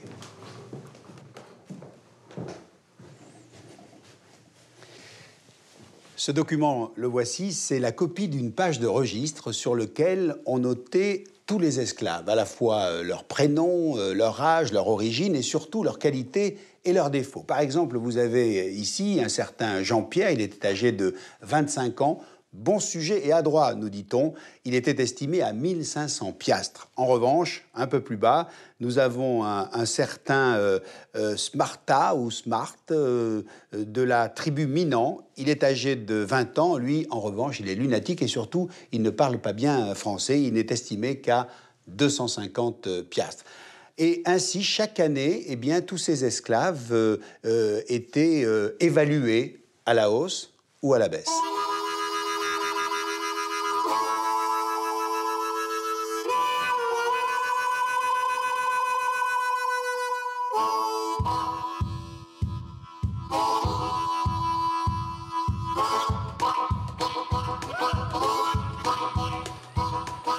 Les esclaves vivaient dans ces cases, avec leur famille. Aujourd'hui, il ne reste que 6 plantations créoles françaises parmi les 600 qui bordaient le Mississippi autrefois. La plantation Laura et la plantation Columbia appartiennent aujourd'hui au même propriétaire, Norman Marmillion. Ce jour-là, il reçoit une vingtaine de palmiers de Floride, car Norman a de grands projets de rénovation pour sa plantation.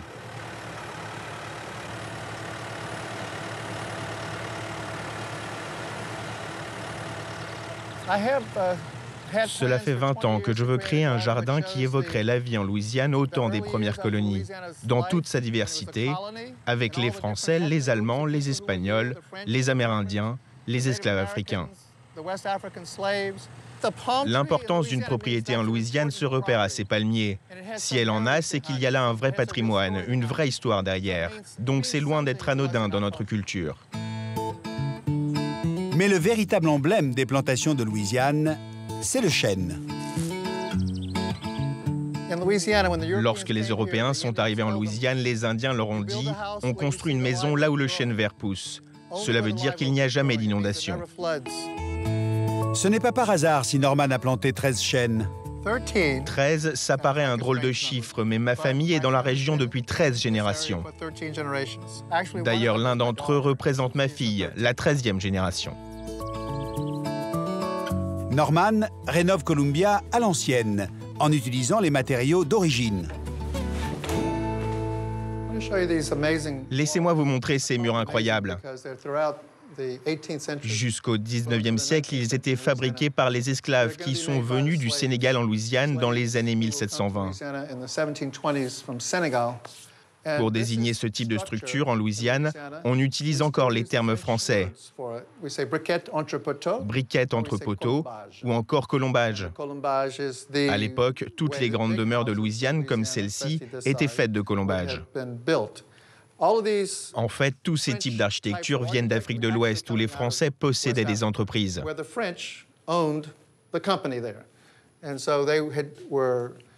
Ils formaient les esclaves à ces techniques là-bas et ensuite, ils les envoyaient en bateau en Louisiane.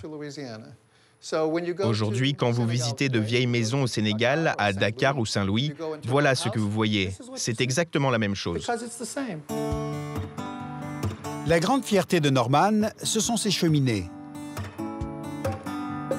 Celle-ci est typique des plantations françaises créoles de la fin du XVIIIe siècle. Elle est en cyprès, entièrement sculptée à la main par les esclaves. Mais une plantation créole se reconnaît avant tout à son mode de vie.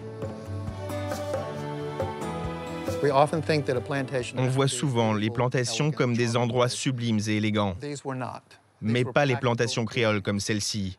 Ici, on a l'esprit pratique. Ici, on fait des affaires. Dans une plantation créole, on ne montre jamais sa fortune. Vous possédez votre résidence privée dans le quartier français de la Nouvelle-Orléans. C'est là-bas que vous invitez votre famille et vos amis et que vous sortez la porcelaine, l'argenterie et le cristal. On ne fait pas ça ici. Il y avait une grande différence. Vous avez vu dans Autant n'emporte le vent ces femmes qui étalent leur richesse avec leurs immenses robes. Mais pas ici. C'était une tradition américaine, mais pas le long du Mississippi où les gens sont très terre-à-terre. Nous sommes des gens très conservateurs, vous savez. Les plantations anglo-américaines incarnent toujours l'opulence et la richesse, à l'image de la plus célèbre d'entre elles, Ocalée.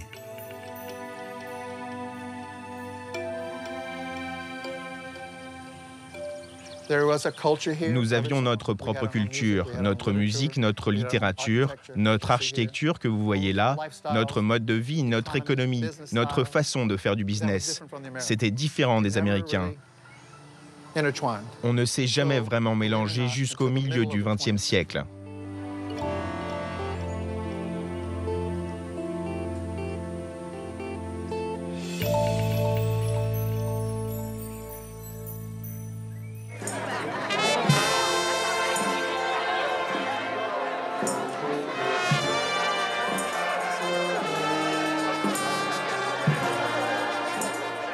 Aujourd'hui, à la Nouvelle-Orléans, la fanfare du club des Black Men of Labour célèbre son 20e anniversaire.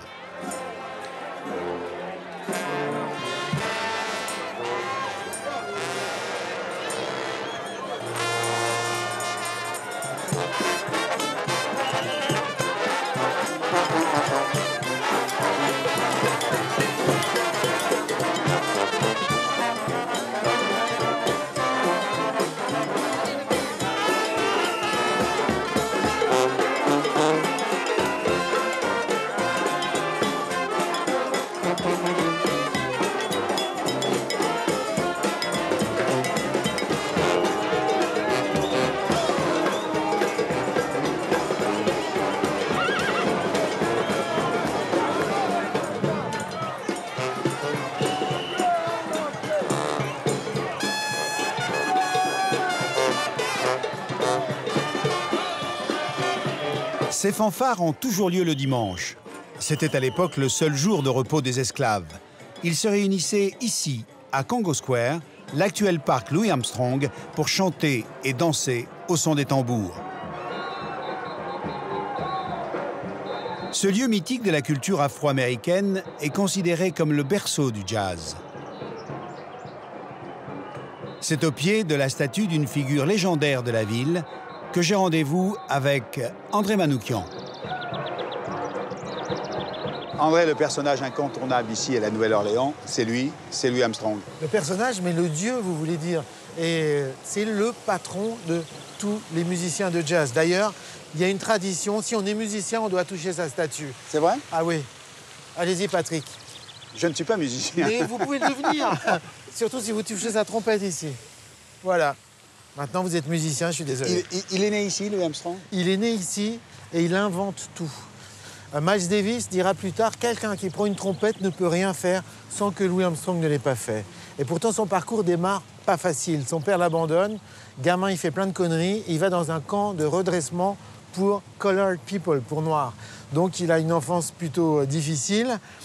Il a de la chance, c'est il a une famille d'accueil qui le reçoit le week-end, qui est une famille juive russe et qui lui paye son cornet, c'est-à-dire l'ancêtre de la trompette.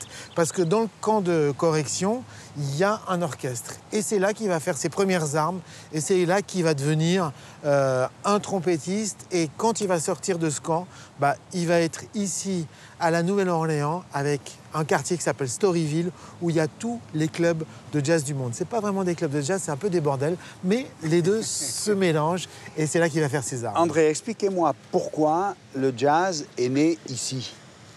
Alors ici, avant d'être cet endroit qui s'appelait Congo Square, c'était un cimetière indien. C'est un endroit qui était sacré pour les Indiens. Et c'est pas pour rien que je vous dis ça, parce que je pense que les Indiens ont contribué énormément, notamment à la naissance du blues. Chaque fois qu'un esclave fuyait les plantations, il allait dans le bayou. Dans le bayou, s'il ne se faisait pas bouffer par les crocodiles, il était recueilli par les Indiens. Et les Indiens voyaient bien qu'ils avaient le même type de religion animiste. Donc ils lui disaient « T'es pas d'ici, on va t'expliquer comment ça marche. Les dieux de la nature, les dieux des plantes, les dieux des animaux. » Et ils ont partagé cet enseignement ensemble autour de quoi? Autour de chants. Et si on écoute les premiers blues, on entend une vraie complainte indienne. Il y a une grande mélancolie, un spleen dans cette musique. Ça vient de ça? Ça vient des origines? Mais oui, parce que je pense que cette musique est finalement la musique de tous les déracinés du monde entier. Alors, il y a 7 endroits que je voulais absolument vous montrer, Patrick, puisque c'est ici que naît le jazz, et puis c'est l'endroit de Louis Armstrong. Mais il y a un autre endroit que je vais vous montrer maintenant, c'est la rue de tous les clubs de jazz. Et là, ça s'appelle Frenchman Street. On y va. On y va.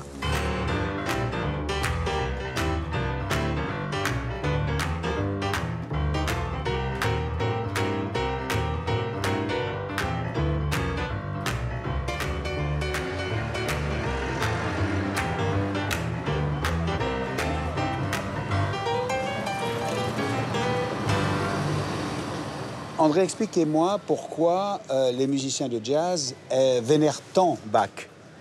Parce que Bach a tout inventé et parce que c'est un jazzman. Si vous regardez le titre des œuvres de Bach, c'est fugue, variation sur un thème. C'est-à-dire que dans le Bach, il y a le principe de je joue un thème et ensuite je le développe. Et c'est la même chose qu'avec le jazz. Il y a des conventions, il y a des accords, on se donne les accords entre nous et puis après, on démarre et on fait une jam. Et on improvise. Et on improvise de manière collective. En Europe, tous les musiciens improvisaient. Quand Beethoven est présenté à Mozart, il a préparé un morceau et puis il voit que Mozart, ça lui fait rien. Alors il dit jouez-moi un thème. Mozart lui joue un thème et Beethoven fait une improvisation sur ce thème-là. Mozart sort de la pièce et il dit à ses copains écoutez Beethoven, c'est un nom que le monde entier va bientôt connaître. On a assez parlé de musique, maintenant on va jouer un peu de musique, Patrick.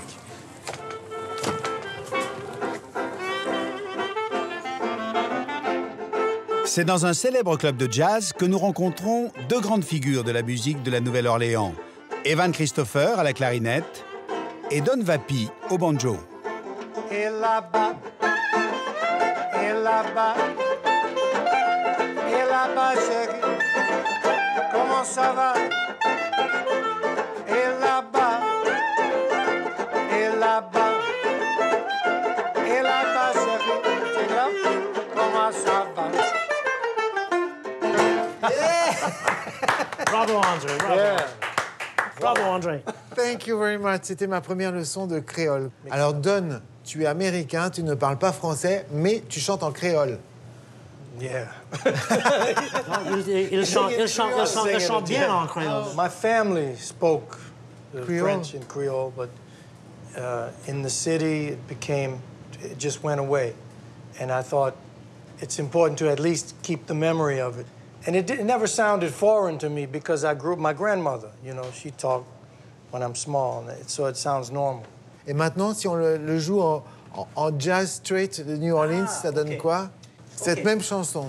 Avec le contrebasse, c'est plus facile pour démontrer. Ah oui.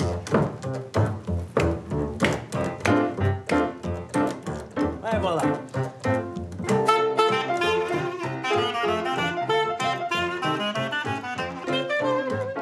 Et là-bas, et là-bas, et là-bas, et là-bas, chérie, comment ça va? Comment ça va? L'autre jour, mon mangé qu'on bouillon poisson et qu'on fait voir ma ballon. Et roulait, roulait, roulait, comme un grand cochon. Et là-bas, et là-bas, et là-bas, chérie, moi ça va. Mira.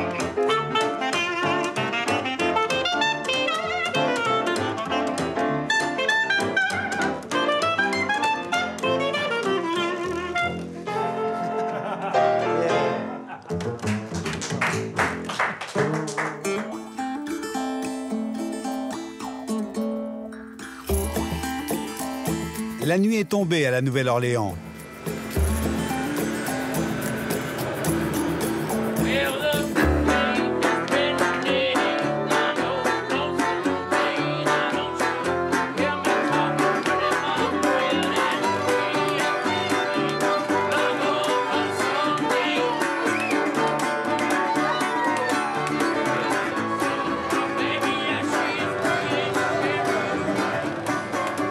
La fête bat son plein et les cocktails coulent à flot.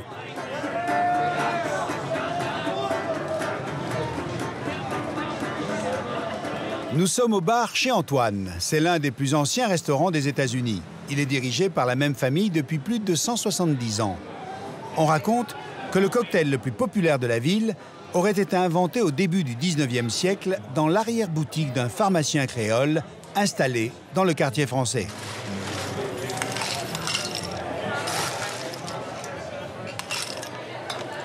Michael en a fait sa spécialité. Cette boisson doit essentiellement sa couleur et son goût à un produit bien particulier, le bitter. Cet extrait de plante amère a été inventé par un créole français du nom de Antoine de Péchaud. Le bitter, c'est un peu le Coca-Cola du 19e siècle. Il avait une façon bien à lui de servir sa boisson. Il utilisait un petit récipient avec 2 anses, appelé le coquetier. Donc il versait son bitter dans ce fameux coquetier, mais quand les Américains ont entendu les créoles français prononcer le mot coquetier, ils ont entendu en fait cocktail.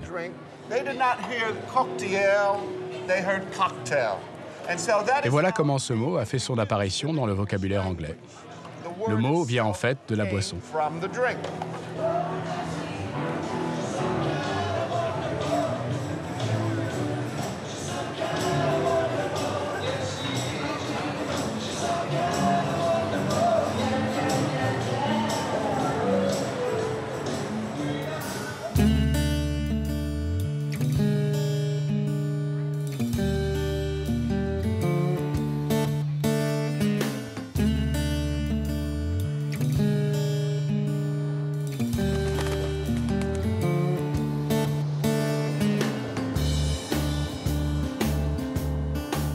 L'ambiance qui règne à la Nouvelle-Orléans attire de nombreux écrivains pendant la première moitié du XXe siècle. Ils s'installent dans le French Quarter.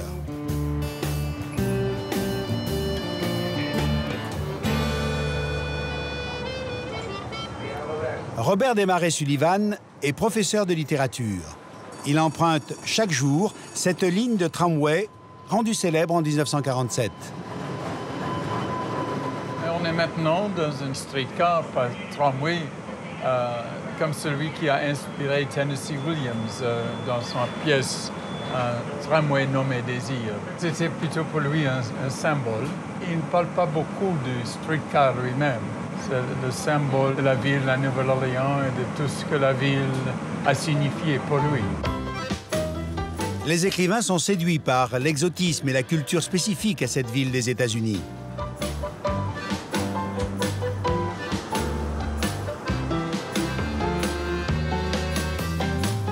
Cette société était catholique et les catholiques étaient beaucoup plus tolérants que les baptistes. Donc Tennessee Williams et William Faulkner de l'État de Mississippi sont venus ici et ils ont vu que les gens dansaient, qu'ils s'amusaient, qu'ils buvaient sans être des gens cruels, méchants et de basse classe. Donc ça les a fascinés, ça les a libérés. C'était aussi la possibilité de sortir avec les filles sans se sentir obligés de créer un mariage. Pour William, c'était sexuel, je pense, parce qu'il a découvert ici à la Nouvelle-Orléans une petite communauté d'hommes qui vivaient ouvertement leur homosexualité. Ça a choqué Williams au début, mais au moins, la ville lui a donné l'occasion d'explorer sa sexualité. Et c'est ça qu'il a fait dans toutes ses pièces et dans tous ses contes.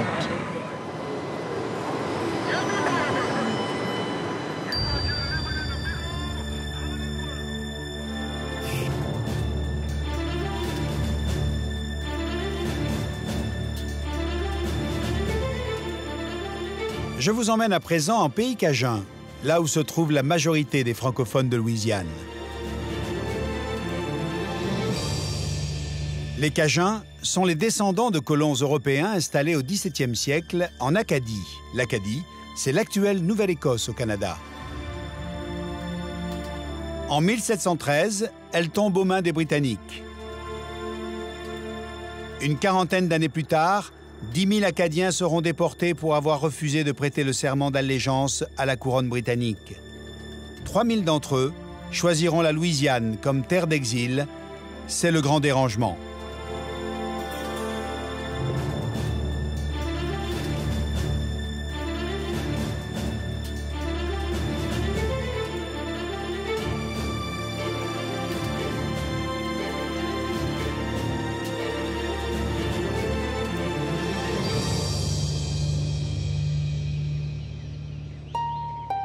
Les nouveaux arrivants s'établissent le long des bayous et dans les prairies du sud de la Louisiane, notamment du côté de Saint-Martinville, où cette croix de déportation rend hommage à tous les exilés d'Acadie.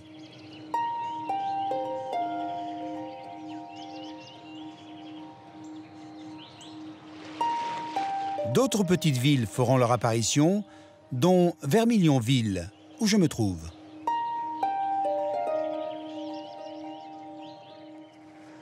Cette maison est la plus belle et la plus ancienne de Vermillionville. Elle a été construite en 1790 et elle a appartenu à Armand Broussard, dont le père, Joseph Broussard, dit Beausoleil, était un véritable héros de cette période tragique de la déportation des Acadiens.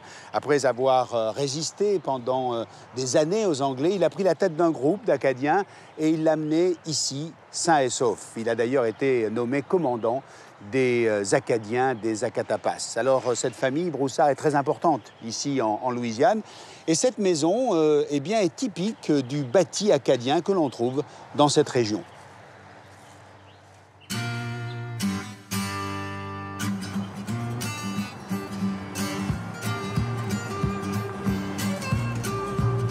Warren Perrin est le descendant direct de Joseph Beausoleil Broussard.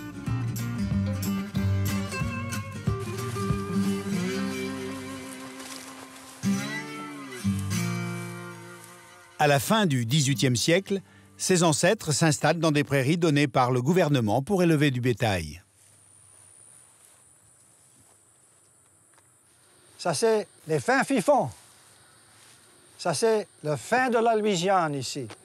Les marais commencent juste l'autre bord, dans les arbres. J'ai été élevé ici, un petit Cadien de la campagne. Mais j'adore cette terre-là, parce que je connais l'histoire que mes ancêtres ont souffert pour être capables d'avoir cette terre dans la Louisiane, qui s'appelle Nouvelle-Acadie. Malheureusement, on est basse et plate, et les ouragans viennent et ça le détruire, mais on va continuer à rester ici. Tu vois, on a élevé la maison 10 pieds. Le dernier ouragan, c'était 5 ans passés, c'était terrible. Mais on est toujours ici. Debout est toujours ici.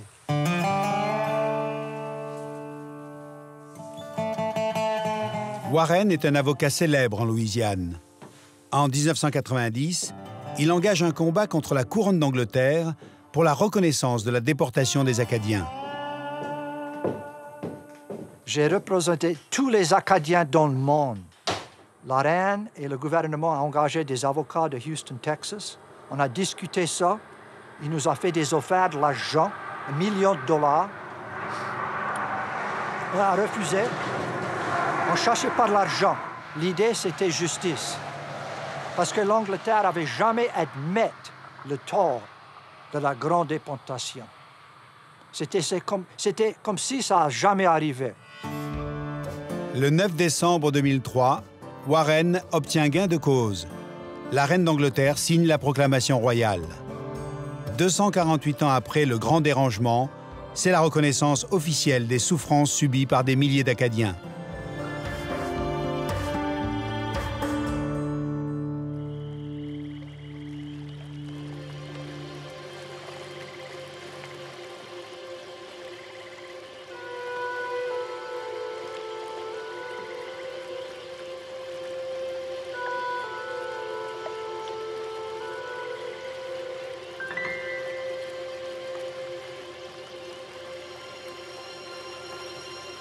Non loin des prairies se trouvent les bayous. Ces étendues d'eau formées par les anciens bras du Mississippi s'étalent sur des milliers de kilomètres. Le courant y est très lent, presque imperceptible. Ces paysages n'ont pas changé depuis l'arrivée des premiers Acadiens.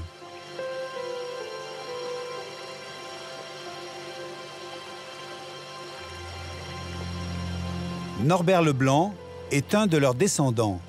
Il organise des visites du bayou et connaît ses marécages dans les moindres recoins.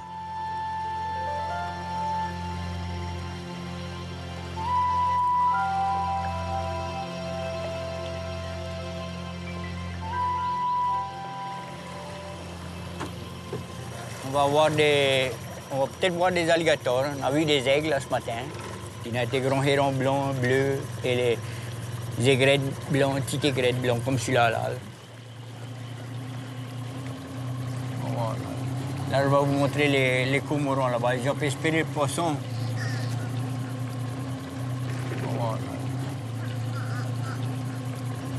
Des fois, on voit des tortues. Et des fois, on voit des alligators. C'est pas sûr, tu vas voir tout ça, peut-être le bon temps dans la journée. On n'a rien de sûr avec la nature. Tu peux jamais dire. Tous les jours, c'est différent pour moi. Lorsqu'ils s'implantent au cœur des marécages, les ancêtres de Norbert se trouvent confrontés à un milieu hostile. Au fil des siècles, ils apprendront à dompter la nature.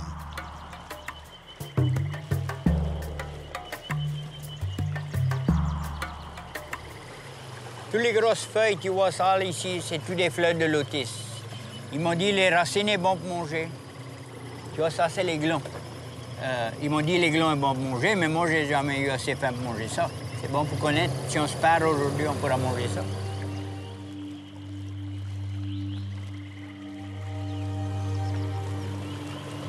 L'alligator est supposé d'être là, mais il n'a pas envie de sortir ce matin.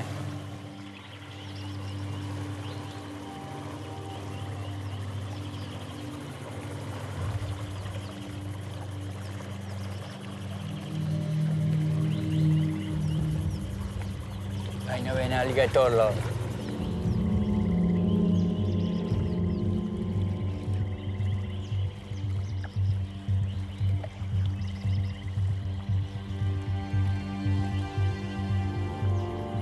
C'est pas un gros. Les premiers Acadiens installés en Louisiane sont pour la plupart trappeurs, chasseurs ou pêcheurs. Norbert, lui, a longtemps chassé l'alligator. Moi, j'ai été né à l'autre bord du bayou, là, 78 ans passés. Et j'ai resté toute ma vie dans les marécages. J'ai chassé, j'ai pêché point de vue, tout quelque chose. J'ai élevé tous mes petits sur la nature, il n'a jamais eu faim. On a mangé des écureuils, des lapins, des chevreuils, des canards, tout ça. J'ai chassé les alligators, j'ai tué un tas des alligators. Ça, c'est un don d'un gros alligator que j'ai tué quand j'ai tapé faire la chasse. Celui-là, il avait un petit peu plus que 4 mètres. Il a pesé à l'entour de 400 kilos. C'était un des plus gros alligators que j'ai tué. Ça, c'est l'hameçon qui use pour trapper un alligator. Tu vois là, qu'il met à peu près haut comme ça avec un bon morceau de poisson. Ou un morceau de touriste quand je ne peux pas trouver un morceau de poisson. C'est facile pour chasser les alligators. La seule affaire, quand il hale un gros alligator au bord du bateau, il ne faut pas le saquer un coup, comme ça. Il faut qu'il hale doucement. Et quand il vient assez près, comme ça, à peu près loin comme ça du bateau, une balle, une carabine, un coup, fini. J'aurais coupé la viande puis j'aurais mangé la viande. La meilleure moyen pour manger un alligator, c'est barbecue.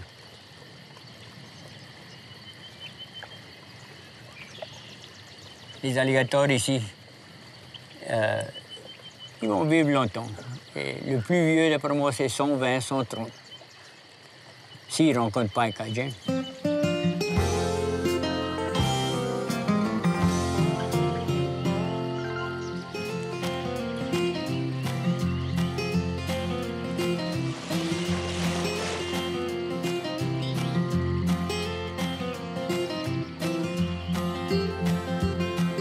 Les Cajuns de la génération de Norbert ont grandi avec la langue française. Aujourd'hui, tous les enfants de cette communauté sont anglophones.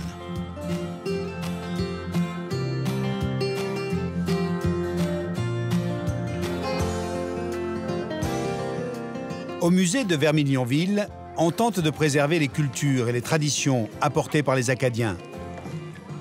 David Cherami est un fervent défenseur du français. On apprend ici combien cette langue a été malmenée au XXe siècle.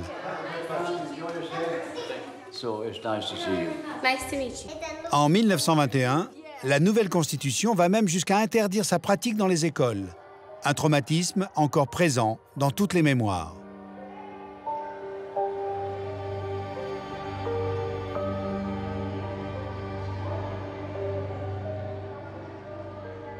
Je peux parler du cas de mon père, par exemple. Quand il a commencé l'école, il ne parlait pas un mot d'anglais. Et il a dû redoubler plutôt la première année parce qu'il restait en arrière de la salle de classe juste pour essayer de comprendre ce que disait la maîtresse d'école. À l'époque, il y a toute une génération d'enfants, non seulement qui a eu un retard sur leur scolarité à cause de ça, mais aussi il y a eu des sévices corporels aussi, des punitions assez terribles. Aussi les enfants qui étaient mis à genoux sur du maïs ou du riz, Il y a même des cas documentés où des enfants étaient obligés de porter un nœud coulant autour du cou, qu'on utilisait pour pendre les condamnés à mort, pour dire que parler français, c'est être un homme mort. C'est vraiment pour éradiquer la langue française en Louisiane. Aujourd'hui, plus de 40 000 élèves apprennent le français en Louisiane, et cela en grande partie grâce au Codophile. Cette agence pour le développement du français est créée en 1968 à l'initiative du député James Domengeau. M. Domengeau, il a fait fonctionner ça avec sa propre fortune pendant quelques années, jusqu'à ce qu'il aille voir le président Georges Pompidou au Palais Élysée, et avec toute une délégation. Et là encore, ça a été confirmé par des gens qui étaient là, qui m'ont dit ça, que M. Domengeau, qui était tout petit au fait, c'est un tout petit monsieur, qui voit Pompidou, qui était un colosse, comme on dit chez nous aussi, et qui va pointer le doigt dans la poitrine de M. Pompidou, le président de la République. Il dit « Monsieur le Président, tu vas nous aider. Si tu ne sauves pas le français en Louisiane, on est foutu. » Moi, je dis toujours, la très grande victoire, et ce n'est pas négligeable, c'est que maintenant, on ne peut pas se faire insulter parce qu'on parle français en public. Parce qu'avant, les gens disaient « Speak white, speak American, go back home, rentrez à la maison. » Mais je suis désolé, mais ma maison est ici. Comme je dis toujours, nous, les francophones, les Cajuns, les créoles, les Amérindiens qui ont adopté la langue française aussi, on était chez nous avant l'arrivée des anglophones. Donc, ce n'est pas nous qui avons immigré aux États-Unis, ce sont les États-Unis qui ont immigré chez nous. La grosse cloche a sonné. On va commencer encore. On a pu compter par 10. 10. Bravo, Charlie. Oh, toi, t'es canaille. Maëvis Fruget organise tous les mois des tables françaises, une occasion pour les Cajuns de parler français. On oublie. How do you say to dry the dishes? Chasser la vaisselle. Chasser. Tu vois, c'est pas sécher. Chasser. The two vowels were transposed. The mistake was perpetuated, and we do so many things like that. Tirer la vache. Tirer la vache.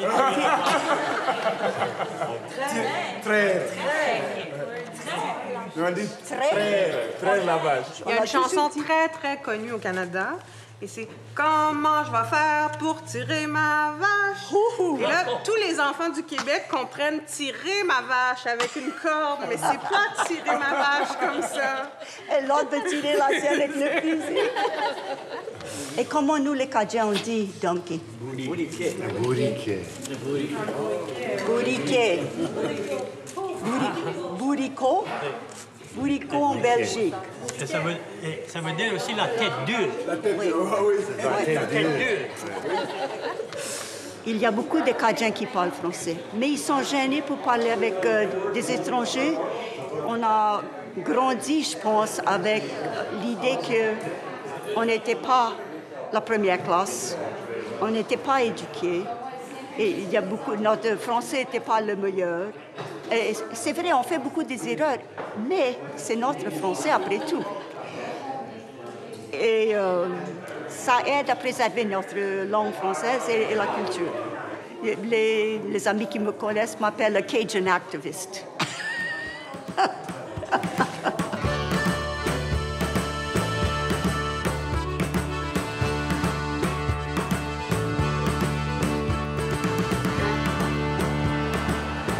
Les jeunes Cajuns, eux, n'ont pas vécu la stigmatisation de leurs aînés.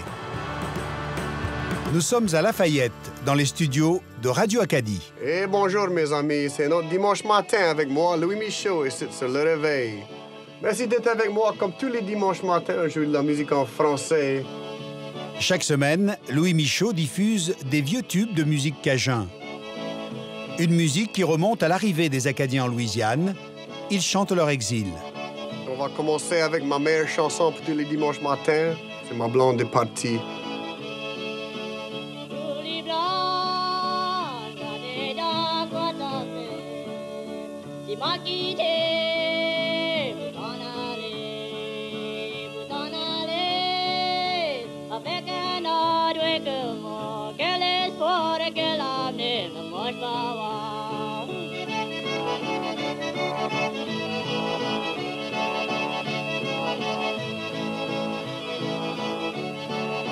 Michaud habite avec sa famille au beau milieu des prairies, comme ses ancêtres. Chez les Michaud, la passion de la musique est dans les gènes. Oui, ça c'est ma famille, les frères Michaud. Ça c'est mon père qui joue l'accordéon, mon oncle David, Bobby, Mike et Rick. Ça, j'avais à peu près 6 ans quand ils ont recordé ça. C'est comme ça que j'étais élevé avec eux pour jouer partout. Avec un cœur aussi cassé et mes âmes sont tourmentées.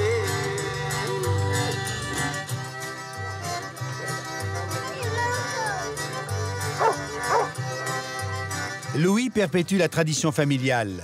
Il a créé un groupe avec son frère, les Lost Bayou Ramblers.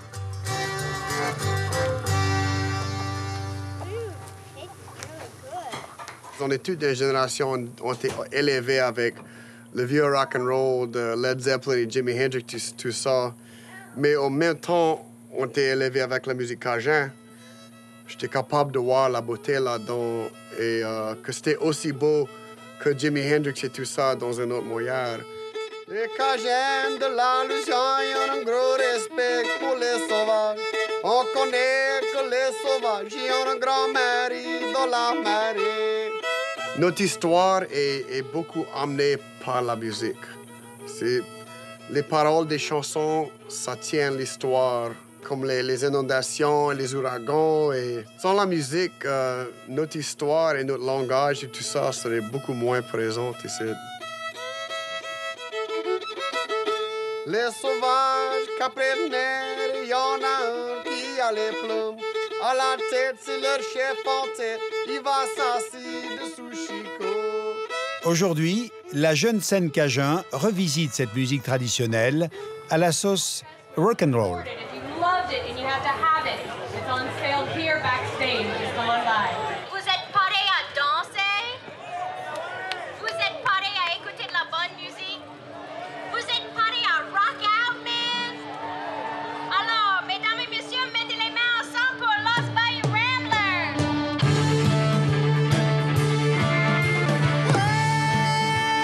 50 ans puis travailler,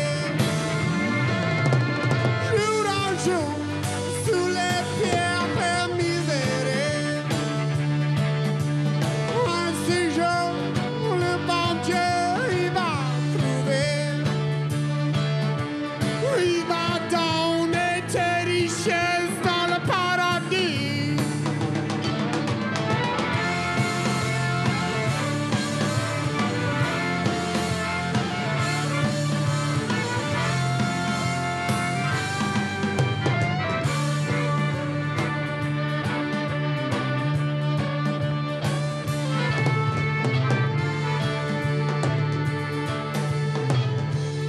Retour à la Nouvelle-Orléans. La France a laissé derrière elle un héritage culturel colossal en Louisiane. Pourtant, elle n'a possédé la région que 83 ans.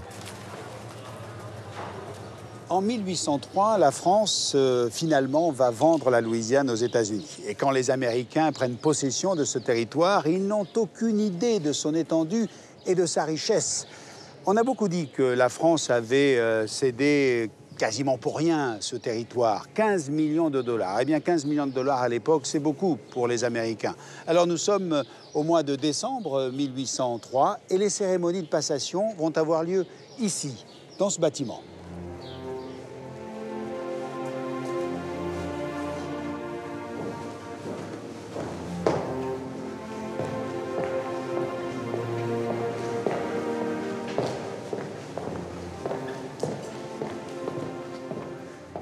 C'est dans cette salle du Cabildo qu'a lieu le tout dernier acte de la passation de la Louisiane aux États-Unis. Et immédiatement après la signature des documents, a lieu sur la place une cérémonie tout à fait symbolique qui est représentée sur ce tableau.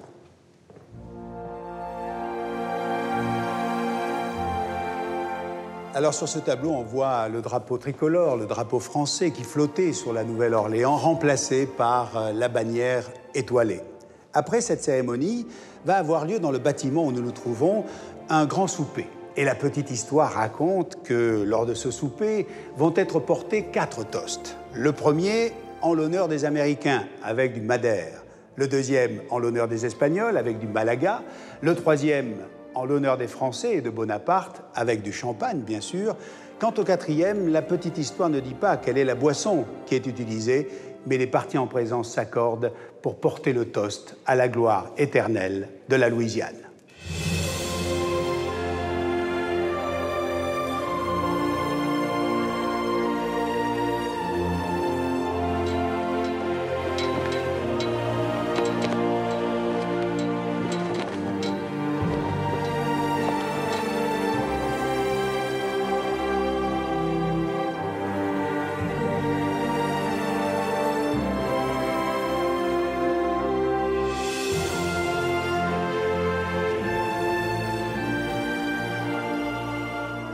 Voilà, ainsi se termine cet épisode du Grand Tour entièrement consacré à ce que fut la Nouvelle-France. Une Nouvelle-France dont vous pouvez retrouver l'empreinte en vous rendant bien sûr au Québec et puis ici en Louisiane à la Nouvelle-Orléans.